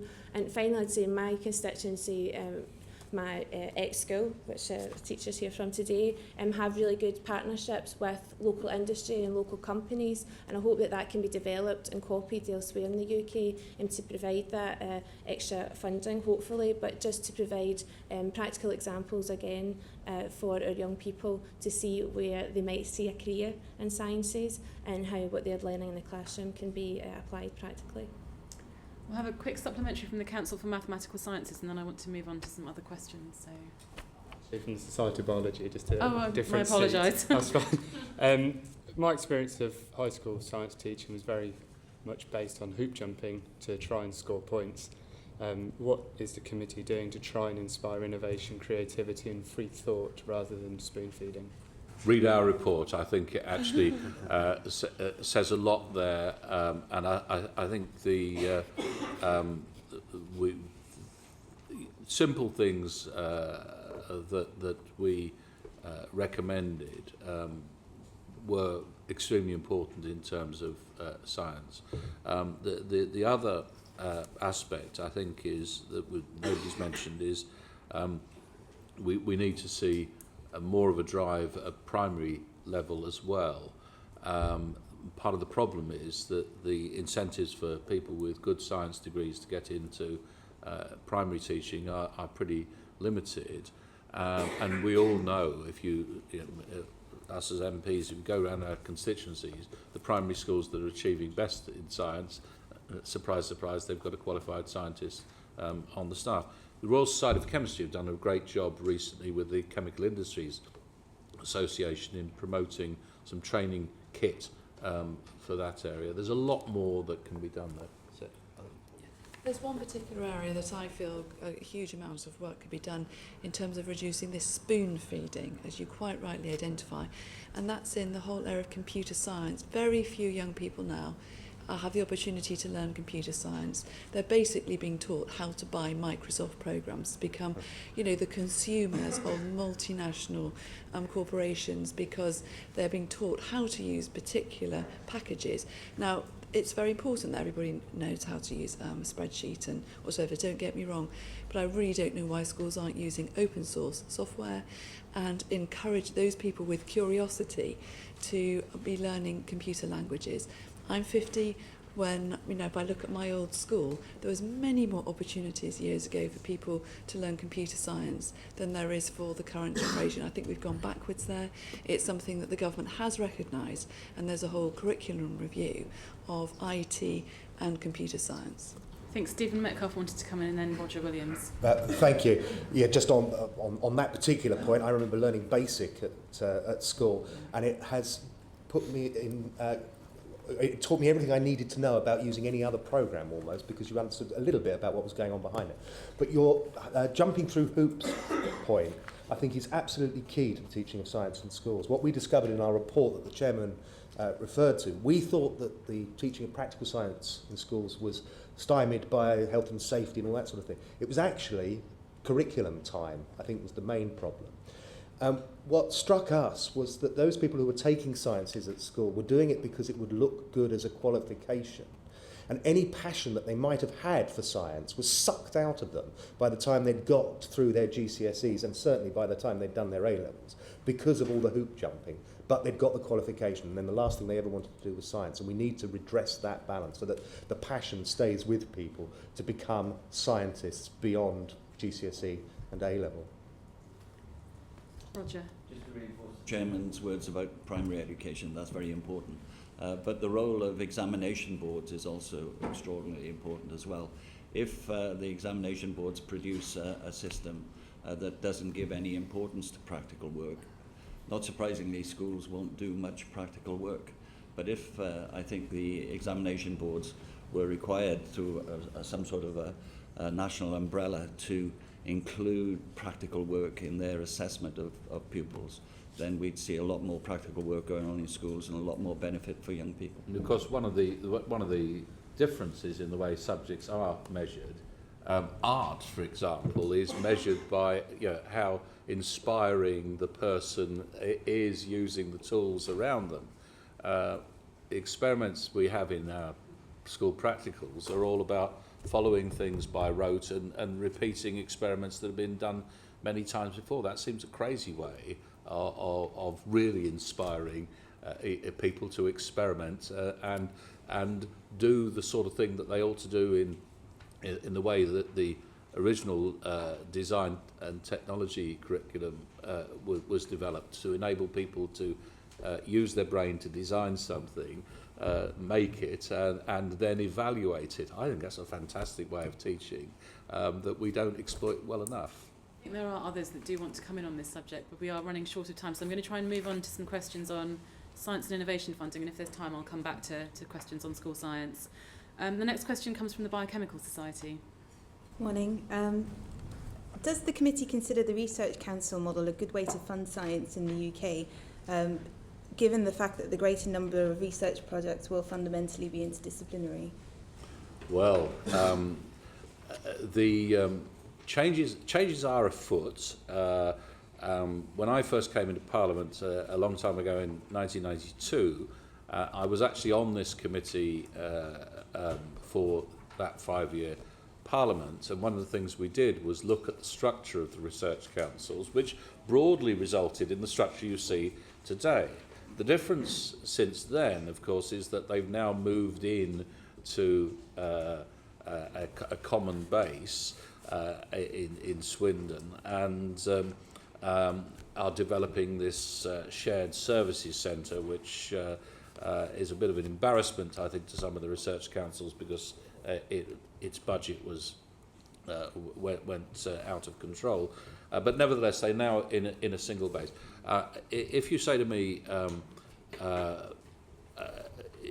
is there better cross-referencing between the research councils than there used to be to deal with interdisciplinary matters, the answer is yes. Could it be better still? I think the answer still is yes. Whether that is going to be best done by bringing research councils under a single structure, I'm not sure. I'd like to see the evidence both ways, but it's a process that clearly ought to be at the heart of discussions in Swindon, and we need to avoid the turkeys and Christmas argument, because clearly there's a tendency for the bureaucracies not to vote for their own demise, but we need a rational discussion amongst the research councils about, is there a better way of delivering in this interdisciplinary world? And do any of the other committee members have views on the Research Council model before we move on to the next question? I think the only thing worthwhile saying that if you're looking at a new system, you've got to consider that the current system we've got has got quite a wide remit. If you look at organisations like EPSRC, it's been mentioned before by the Minister and by the Chairman, there have been trouble there because it's a very large organisation as it is, and part of their role is to try and determine whether they put money into mathematics or into inorganic chemistry, and there are enough difficulties with trying to juggle all those pots without widening out even further and having these discussions across the whole breadth of science. At least at the moment, you've got relatively condensed and concise research councils that know their research areas and can make those decisions. If you're looking at it on a wider basis, how do you judge between medical research and how do you judge between other types of research? It's a difficult job. At the moment, I think it does tend to work. We have got one of the best science bases in the world, and that is down to our system, down to the research councils, and how we do things. So I would be concerned if we just almost throw everything up in the air and try and start from scratch. I think our next question comes from the Royal Society of Chemistry. We've heard a lot of discussion so far today about education in secondary schools, but this question really is thinking more about further education. What changes in government policy would the committee consider necessary to ensure we have a varied workforce with both enthusiasm for science and an appropriate STEM-based skill set required to support the government's vision of a science-fueled economic success? I think there are a number of areas that in the FE sector that I would like to see. We have some very good strengths in my area. Stephen and I share an FE college that's on 2 campuses that is really reaching out to employers and saying, tell us what your needs are so that we can help work with local people to upskill them to meet your needs. And I think that's a fantastic model. We also have in the area a couple of training centres, one run through Cogent that is sponsored by a couple of the big chemical companies, and that is producing a high level of advanced apprentices for the petrochemical sector in a way that has surprised a lot of incoming people. We've just had, you may be aware, the oil refinery in that was the Shell refinery at Stanlow in Cheshire has just been taken over by an Indian company called Essar, and the new plant director there said to me he was amazed at the quality of the advanced apprentices coming out of the system. So there are some very big pluses. What is not happening, and this is, I think, fundamentally where we need to look for change, is how do we create the same support mechanisms for the supply chain for those companies? It's actually very weak, and that is an area where budgets have been squeezed, and personally I'd like to see that budget tap turned back on. Roger Williams, I think. I think, interestingly, I think, BIS stands for business, innovation and skills. Some people think it stands for business, industry and science, but skills is really a key component of what they do in that department. When Vince Cable became Secretary of State in that department, he had to make fairly big budget cuts, as every other department did. And he had three main areas of expenditure: higher education, further education and science. And he decided to stick with science and further education.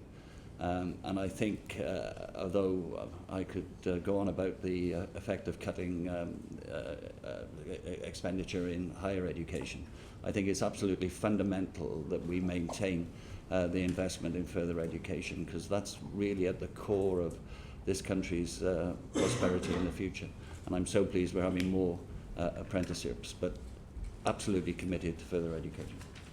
Sarah Newton and then Stephen Metcalfe. To pick up on what the chairman was saying about apprentices, I can see in my own constituency, where I've got excellent FE colleges who are investing more in teaching science, maths and engineering, and really working very hard with local businesses and generating really excellent apprenticeships. And of course apprenticeships now go to very high levels, and if people wanted to, they could even carry on into university, and there are financial incentives to do that.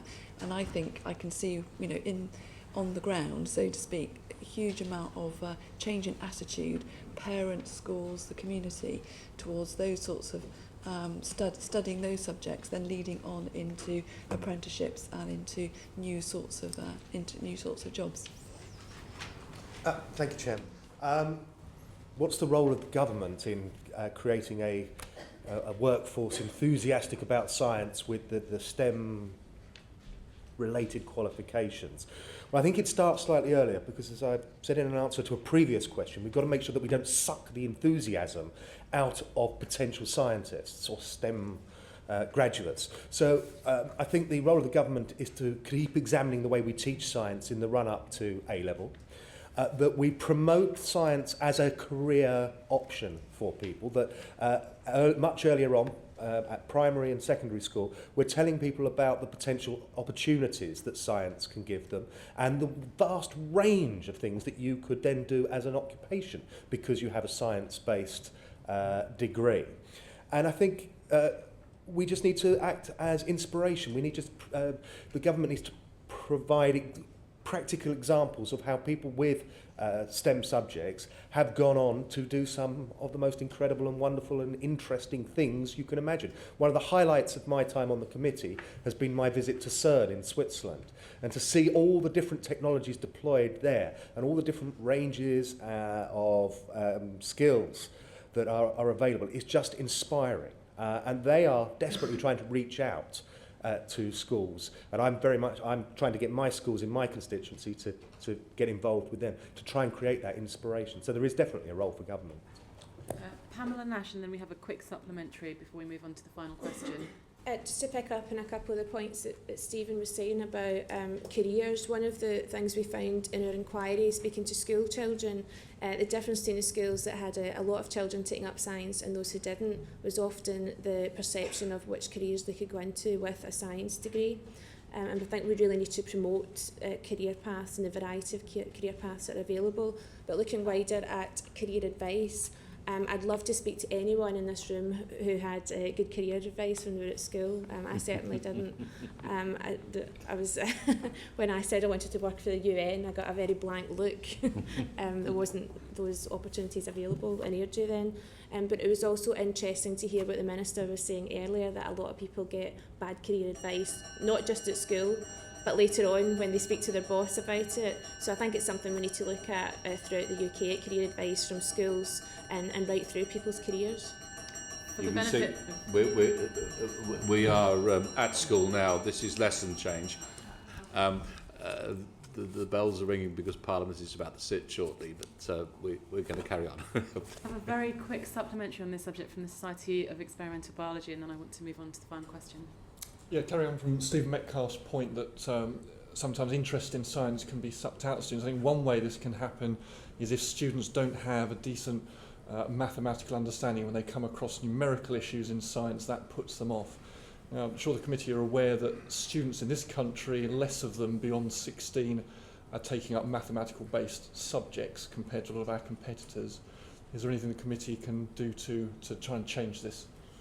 Well, I have 3 children, and one of them's a PhD mathematician, so I claim to have done my bit. But it is a serious issue. How do you excite people, especially in the world of calculators? Nobody gets taught mental arithmetic anymore, and I think it's actually you can turn that into exciting games in the primary sector, and I think that's the key to it.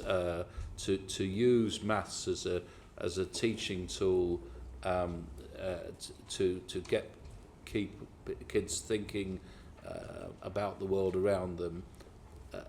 Starting at primary school, if you crack it there, it will carry forward into the secondary sector.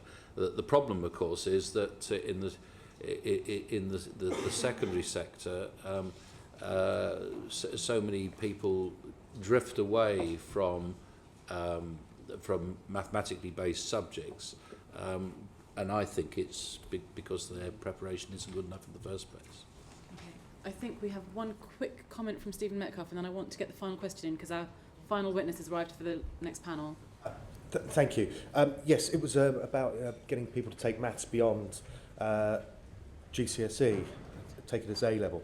I think there has to be we have to demonstrate the practical advantages of that and why some of the things that you will study at A-level have practical benefits, not just if you decide to study a STEM subject beyond that. And maybe there is a disconnection. So I think that could be a very useful benefit, is explaining the benefits of maths beyond GCSE. Okay, our final question comes from the British Pharmacological Society.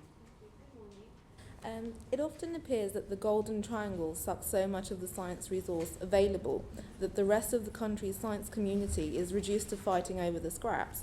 What is the committee's view on the value of the Golden Triangle, and what could be done to help newer universities receive adequate funding? Well, I have scars on my back from a battle with Prime Minister Blair over the location of the Diamond Synchrotron, which everyone in the northwest knows should have been located at Daresbury.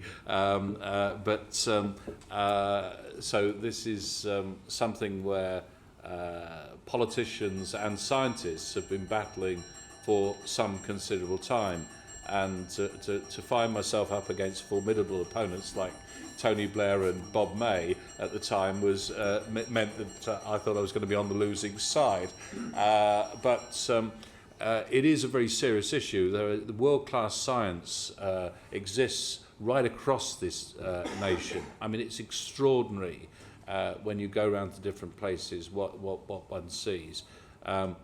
And often people make the mistake of saying, well, that's a university that historically hasn't produced much, so therefore isn't going to in the future. Things change, leadership changes. I saw this happen in one of the Northwest universities. Think of how Lancaster has come from nothing to delivering world-class research in a relatively short period of time. It can be achieved, and we have got to ensure as politicians that support is given to the whole of the nation, and the temptation to shrink things into the Golden Triangle is avoided. I think on that note, Mr Miller, I know I'm going to disappoint members of this committee and the committee that are giving evidence today by telling you all that we've run out of time again. So thank you to all of our Science and Technology Committee members for their thoughtful contributions, and could everyone please show their appreciation.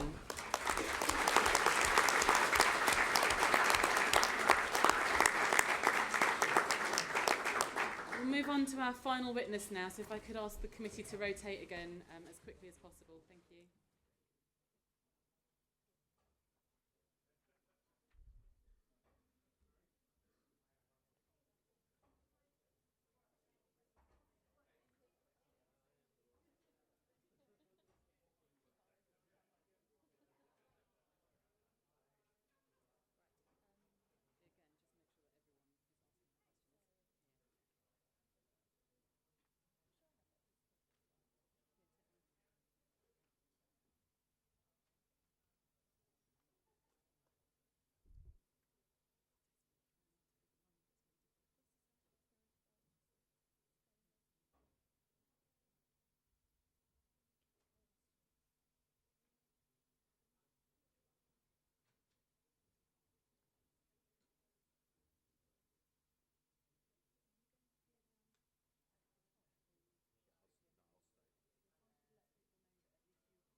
Welcome, Ms Onwurah. You're our final witness today, and allow me to extend my thanks to you for agreeing to attend and speak to this committee of scientists and engineers.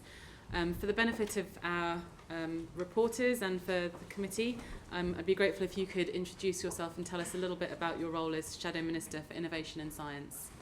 Thank you, and thank you to the committee for inviting me. It's a great pleasure to be here in front of so many eminent scientists and engineers of the future. My name's Chi Onwurah. I'm the Shadow Minister for Innovation, Science and Digital Infrastructure. And what that means is that I speak for Her Majesty's loyal opposition on the subjects of science, innovation and the digital infrastructure in this country. What that means effectively is that not only is it my job to hold this government to account for what they are doing to our science base, our engineering base, and our future effectively through their policies on innovation and science, but also to develop the policies for science and innovation which will ensure that when Labour is elected into government, we have the policies which will deliver a science base that works for science, that works for the country, and that works globally as well. Thank you. We'll begin with our first question, which will come from the Royal Astronomical Society. What impact do you see the current economic crisis having on the future of science within this country? That's an excellent question. I think it divides into two. There is the impact of the economic environment in itself, which is the incredibly difficult conditions that many businesses, and obviously my focus is on high-tech technology innovation businesses, are facing, be that huge, large pharmaceutical companies such as Sanofi, which just announced today that it was closing a factory in Newcastle, or small struggling biotech companies looking for funds. So we have the one likely impact is reducing investment in innovation and science, and that has to be of huge concern for all of us because of the impact on growth that we need and also on our long-term future. But the other concern is the reaction of this government to the economic situation, which has been alone in all the major economies in Europe to cut funding in innovation and science.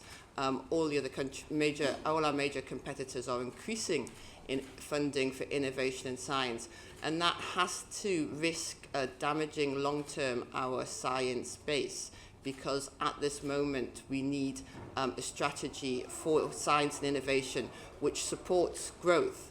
And I'm afraid that we're not seeing that. We have a supplementary question. Hi.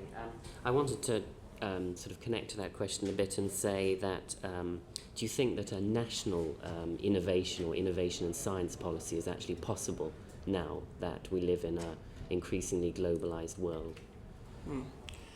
I think the simple answer to that is yes, because we are a nation state and we have a national science and innovation base. In fact, we have a fantastic base. I'm sure you're aware we are the second country for scientific citations. And if you look at it at a sort of GDP per scientific citation basis, we are the first. So we have a national science base. We also have a national education, government policies which impact science very directly, higher education, funding for R&D tax credits. So we do have to have a national science policy. But if your question relates to whether that policy can exist on its own in a vacuum, then absolutely not. Science is, by its nature, it's a global environment. And when I look at innovation, I know that one of the strongest drivers of innovation is the free exchange of ideas, the coming together of scientists, be that in Britain with scientists coming to work in Britain, or the exchange and conferences and scientists from Britain going to work abroad. So the national policy must take account of the global environment, must recognise what an important and, if you like, sometimes rare resource scientific creativity and scientific development is, and has to promote that in a global context. And specifically, actually, the issue of visas for scientists to be able to come and work in the UK, the current policy directly shows what damage that can be done by a national policy which doesn't take account of the global requirements. So one more supplementary on this subject, and then we'll move on to the next question. Just speaking about medical research specifically, because that's obviously something that's very important but is also extremely expensive. When you were speaking about the cuts to funding for scientific research, is medical research going to be strongly affected by these cuts as well? What the current government's policies are is to freeze cash for the science budget, which, given inflation, given other drivers, means, as House of Commons, it's not me that's saying this, House of Commons research showed a 15% cut over the lifetime of the Parliament. Now, yes, that will impact medical research for a number of reasons. Medical research, as you said, takes a significant amount of resources. It's expensive. It's also subject to significant inflationary factors around the costs of trials and the costs of some of the input costs. There's also the costs of equipment, because we see that medical research requires more and more specialized equipment, computing power, etc. So I am concerned that that will be impacting medical research at a time, very importantly, when pharmaceutical companies are changing their business model and are changing how they do research and are wanting to work more closely with public sector research institutions such as the great universities. So this is not the time, this is not the time to be cutting medical research. This is the time to be looking at our healthcare, life sciences, pharmaceutical industries, and identifying the kind of partnerships and the kinds of ways in which we need to work to address the new challenges. But a 15% cut over 4 years is not the appropriate response. Just a very quick one from the Royal Society, and then the next question. Returning for a moment to the question of visas, many of our competitor nations, the US, Germany, Japan, have specific visas for scientific researchers, whereas, as you indicated, in the UK, these scientific researchers fall into the general Tier 2 visa situation, which is capped. This is a big problem. What would a future Labour government do about that?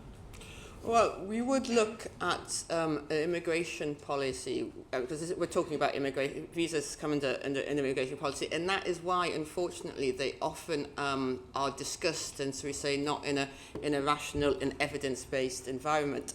But we talk about an immigration policy which looked at ensuring that we had the skills and the resources that we need as a country.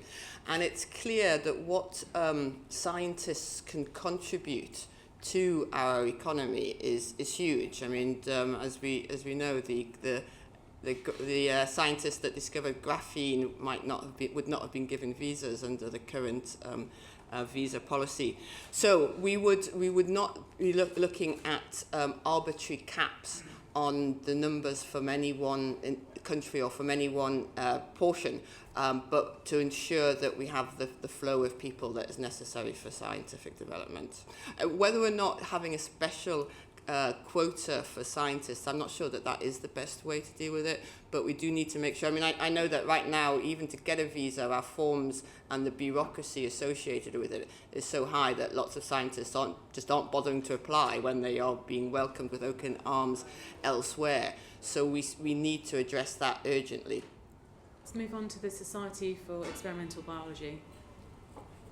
If there was an election tomorrow and you was made Science Minister, what would be your top 3 priorities?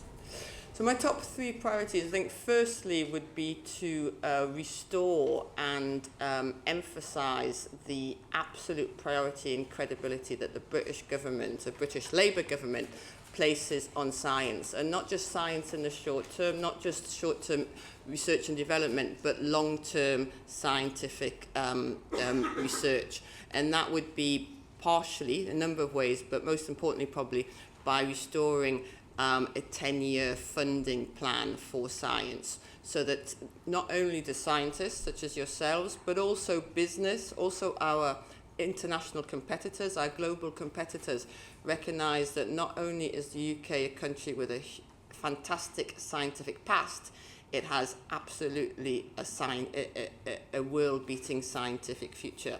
So restoring a long-term funding plan for science.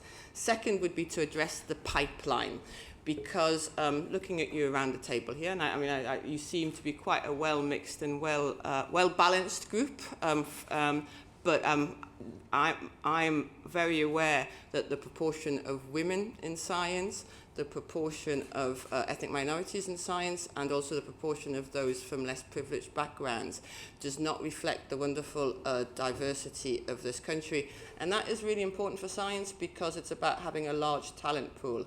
My expectation is that science will play an increasing part in our future economy, in our future society, and it can't do that adequately if it doesn't have the right kind of talent pool. And my third priority would be to support and promote well-informed scientific debate, because science should have a central part in our culture and society. It's a part of a lot of very important decisions, nuclear, genetically modified foods, etc. We need a scientifically literate population, and we need scientists to play their part in ensuring that. We'll come back to the second issue that you raised on gender imbalance in a later question, but for now I'd like to move on to our next question from Oxford High School. Yeah. Would a future Labour government be more supportive of the development of GM technology in the UK than the previous one? Well, a future Labour government would be a champion for new technologies and new technology development without castigating particular technologies as either friends or foes.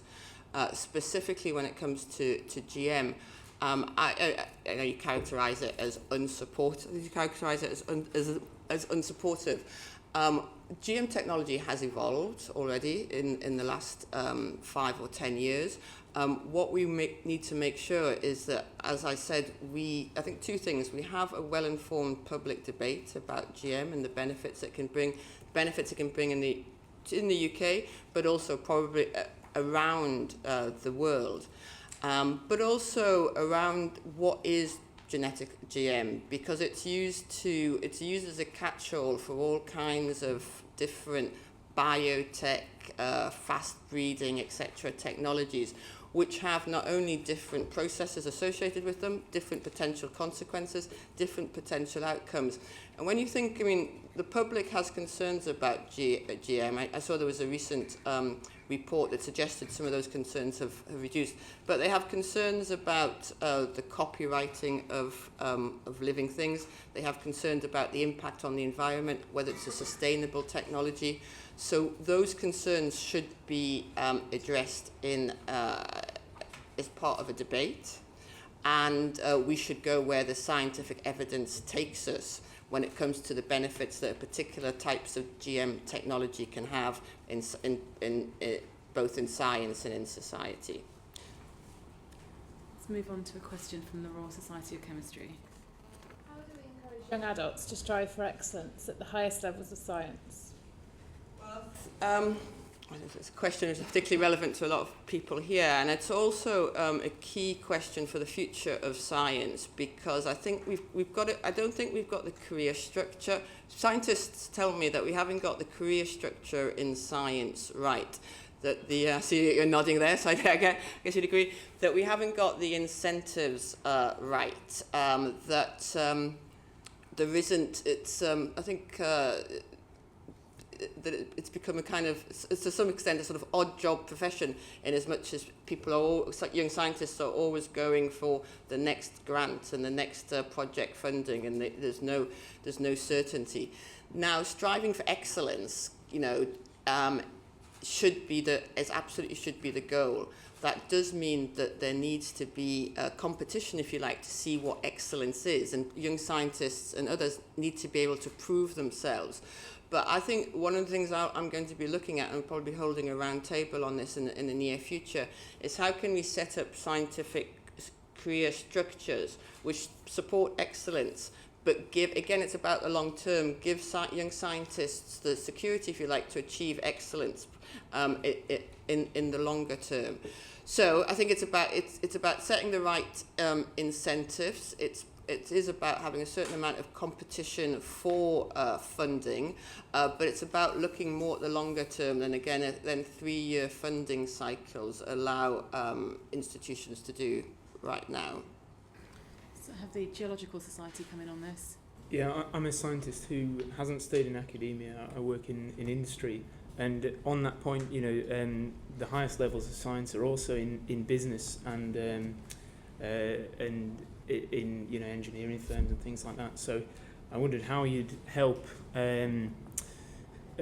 people who don't want to stay in academia reach the heights of things like that, while not forgetting their scientific roots. It's a very good point. And scientific careers should, I think I'll take 2 points. That scientific careers should encompass and should support the ability to move between industry and academia.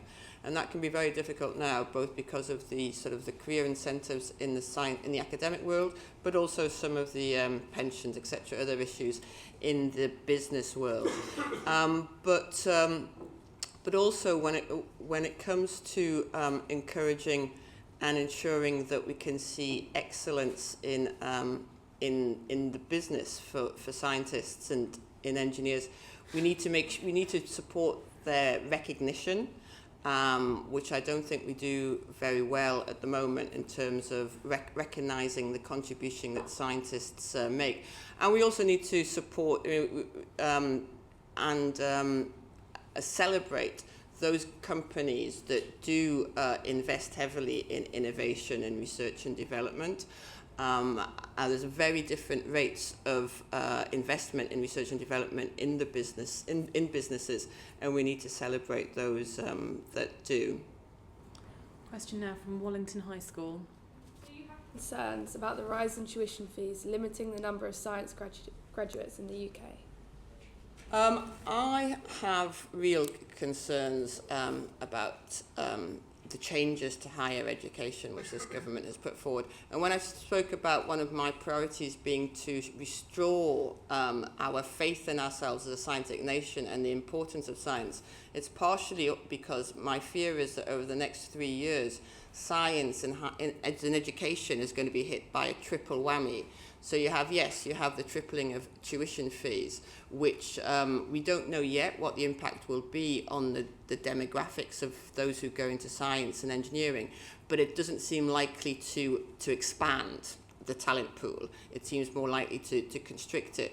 Then at the same time, we have the Corwin margin, by which there's encouragement to universities effectively to have more lower charged courses.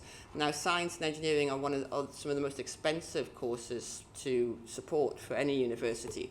So there's so much change, we can't predict exactly what the impact would be, but it would seem that would disadvantage. And certainly when I talk to universities who say that they can offer 3 humanities courses for the cost of 1 science course, that is a clear disadvantage for science.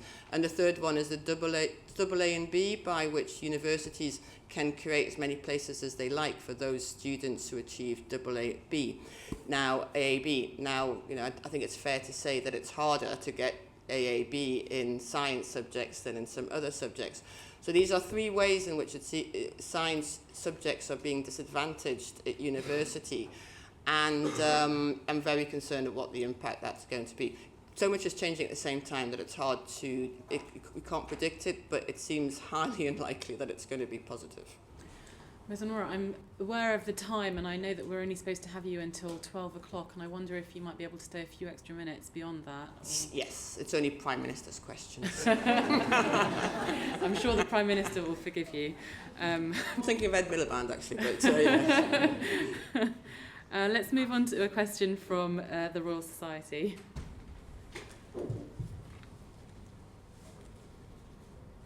What practical steps could be taken to increase the number of people working in science and engineering?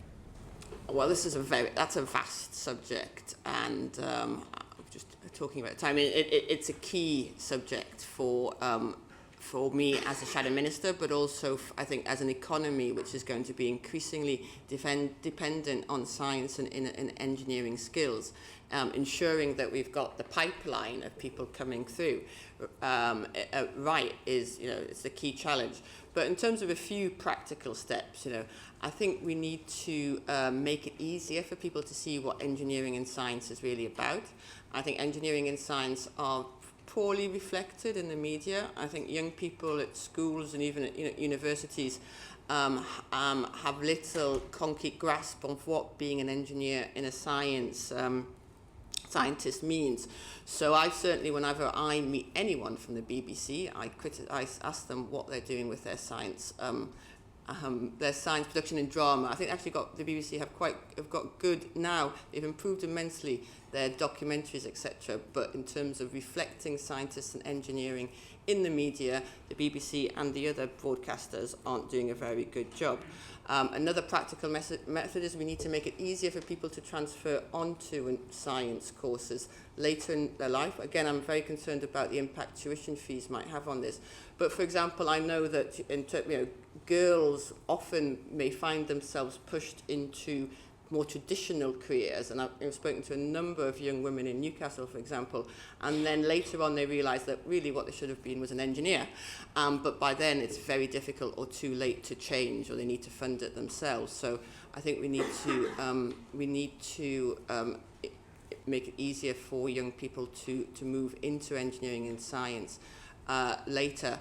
And then I think we need to clearly support engineering, manufacturing, science-based industries, especially those in the growing sectors, because it's good for the economy, because growth areas such as life sciences, such as satellites, such as the digital communications industries, supporting them supports our economy, but it also supports the very sort of careers in science and engineering that we want to encourage.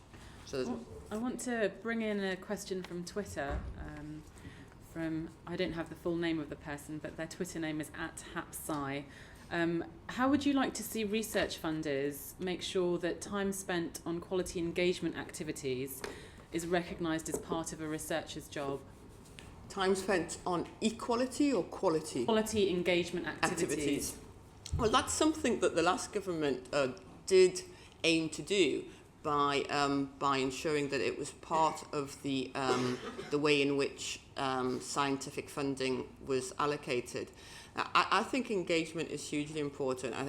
If I speak to scientists who don't feel that they have a responsibility to support public engagement, I think they need to consider the importance of getting more people into science and the importance of getting science at the centre of our social debate. However, not all scientists are good at engagement, and whereas some scientists are excellent.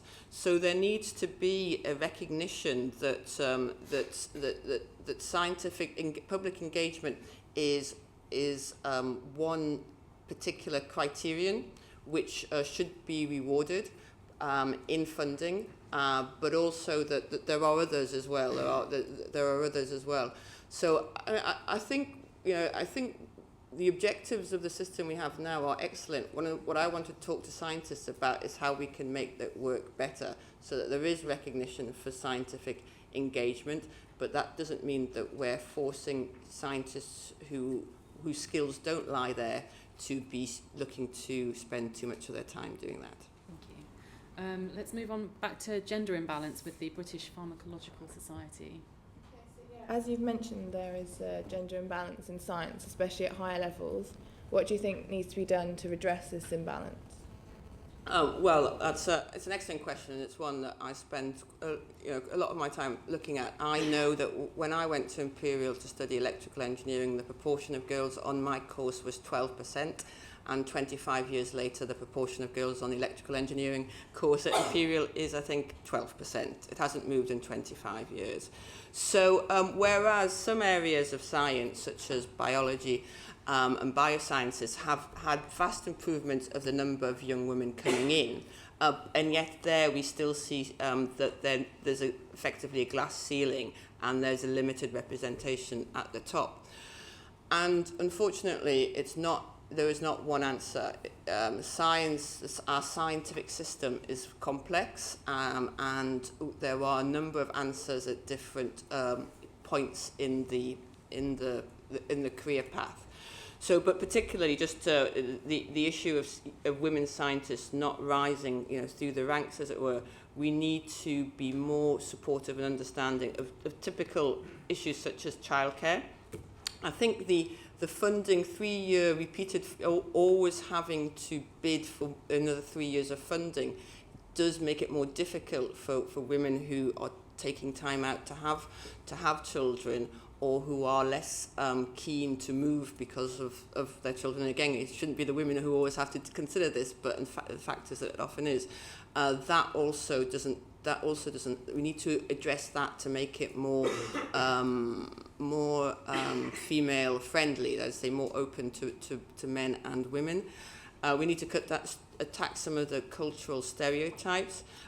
We also need to make it clear that it's, I mean, you know, as far as I'm concerned, it's every scientist's job to encourage more women into science. You know, this is not the responsibility of a gender equality group in the academic headquarters. It's the responsibility of every scientist at every stage in their career. And the Society for Applied Microbiology. Simon Singh had to defend himself in court for criticising the British Chiropractic Association, and many scientists would hesitate before criticising the science of a large pharmaceutical company. Do you think the government is doing enough to protect scientists who speak out against what they perceive as bad science? The short answer is no. Though I wouldn't necessarily characterise it in terms of protecting scientists who speak out. I mean, we have fundamental traditions and rights of free speech and also of scientific debate, academic debate. What the problem is, I think, is that this government, is out of touch and doesn't recognise the ways in which scientific debate have changed, with the rise of all the global communication media and also in social media, and doesn't, so that protecting all our rights and freedoms in the new global environment isn't being pursued strongly enough. And I know that it is something that I'm trying to get the Attorney General to look at more generally. How do we ensure that the balance between freedom of speech, academic freedom, is properly supported in a new environment? But it certainly has to be the case that, the scientific method, which I do think we need to see more of in Parliament, works by testing the truth of theories and assertions, and to have that blocked by the libel laws is, I think, a real disservice and a real problem it's a real disservice to scientists, and it's also a problem for our society. Ms. Onwurah, we've asked you a few questions on science. I'd like to just pick up one last question from Twitter on innovation, from David Bosworth. Do patent laws stifle technology development, in your opinion? No, well, that's a wonderfully simple question for a wonderfully complex area. Now, patent and copyright, I think, are one of the examples of, again, a balance between the incentive to innovate. Throughout history, the incentive to innovate is partially about being rewarded for that innovation. Whether you're doing research or whether you're inventing the light bulb, in order to be rewarded for innovation, there needs to be a protection for that innovation. So patents are part of the incentives for innovation. However, if the patents are too long, if they're too restrictive, if they concentrate power too much in the hands of those who have lawyers, then they become a disincentive to innovate. They become a barrier to innovation because they block off, as I said, innovation depends on the free exchange of ideas, and they block off those free exchange of ideas. So to answer the question, patent laws should be part of an incentive system for innovation, but they need to be carefully drafted to ensure that. And I am concerned that some of the proposals being put forward at the European level about European patent courts and agreements might be taking the balance too much in the wrong direction. Well, thank you, Ms. Onwurah. That brings our evidence taking to a conclusion today. It's been a pleasure hearing from you, and I'm sure everyone in the room would like to thank you for your contribution.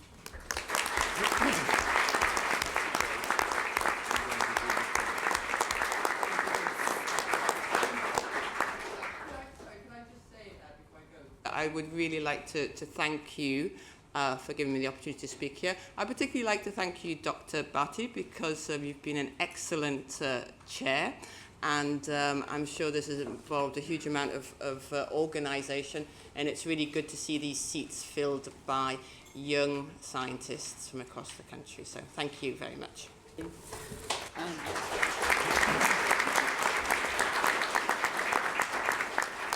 I just have a few closing remarks that I've been told I must say. On behalf of the House of Commons Science and Technology Committee, I'd like to thank everyone for attending today and for participating in this event. I hope you've all found it interesting and informative, and I know that many of you will have not had the opportunity to ask questions today, those of you sitting in the back of the audience particularly. Our chairman of the Science and Technology Committee, Andrew Miller, is sat over at the side, and he will be here for a short while after the session closes. So if you do have any questions that you would like to ask him, please feel free to. I'd just like to pass on to Stephen Ben for a second, but before I do, just let's all show our appreciation for the work of Dr. Ben and the Society of Biology, without which this event wouldn't have happened today.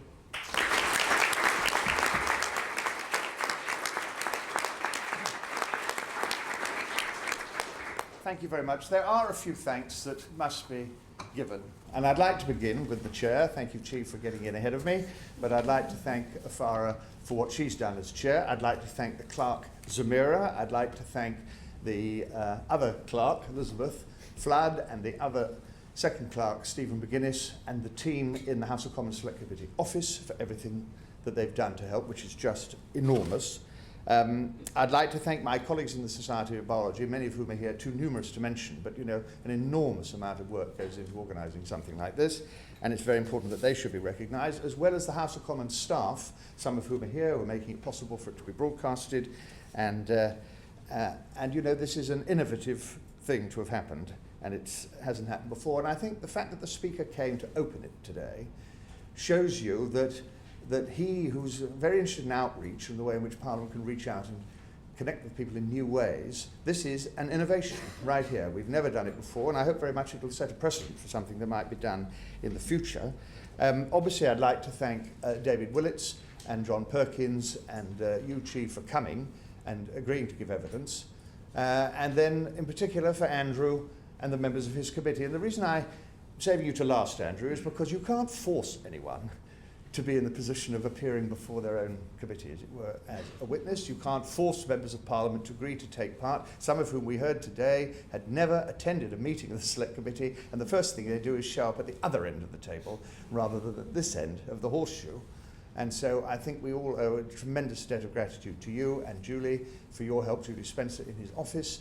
And I'm going to end now because I thought that for those who were interested, even though she was gracious enough to say she didn't need to get there in time, Prime Minister's Questions is now going on. So what we might do once we've closed this formal session is turn to the Commons chamber. And for those of you who'd like to stay for about 20 minutes, you can see Prime Minister's Questions in action. But thank you very, very much indeed, all of you, and I hope you found it an interesting and educative experience, and we're very, very pleased to have had you here.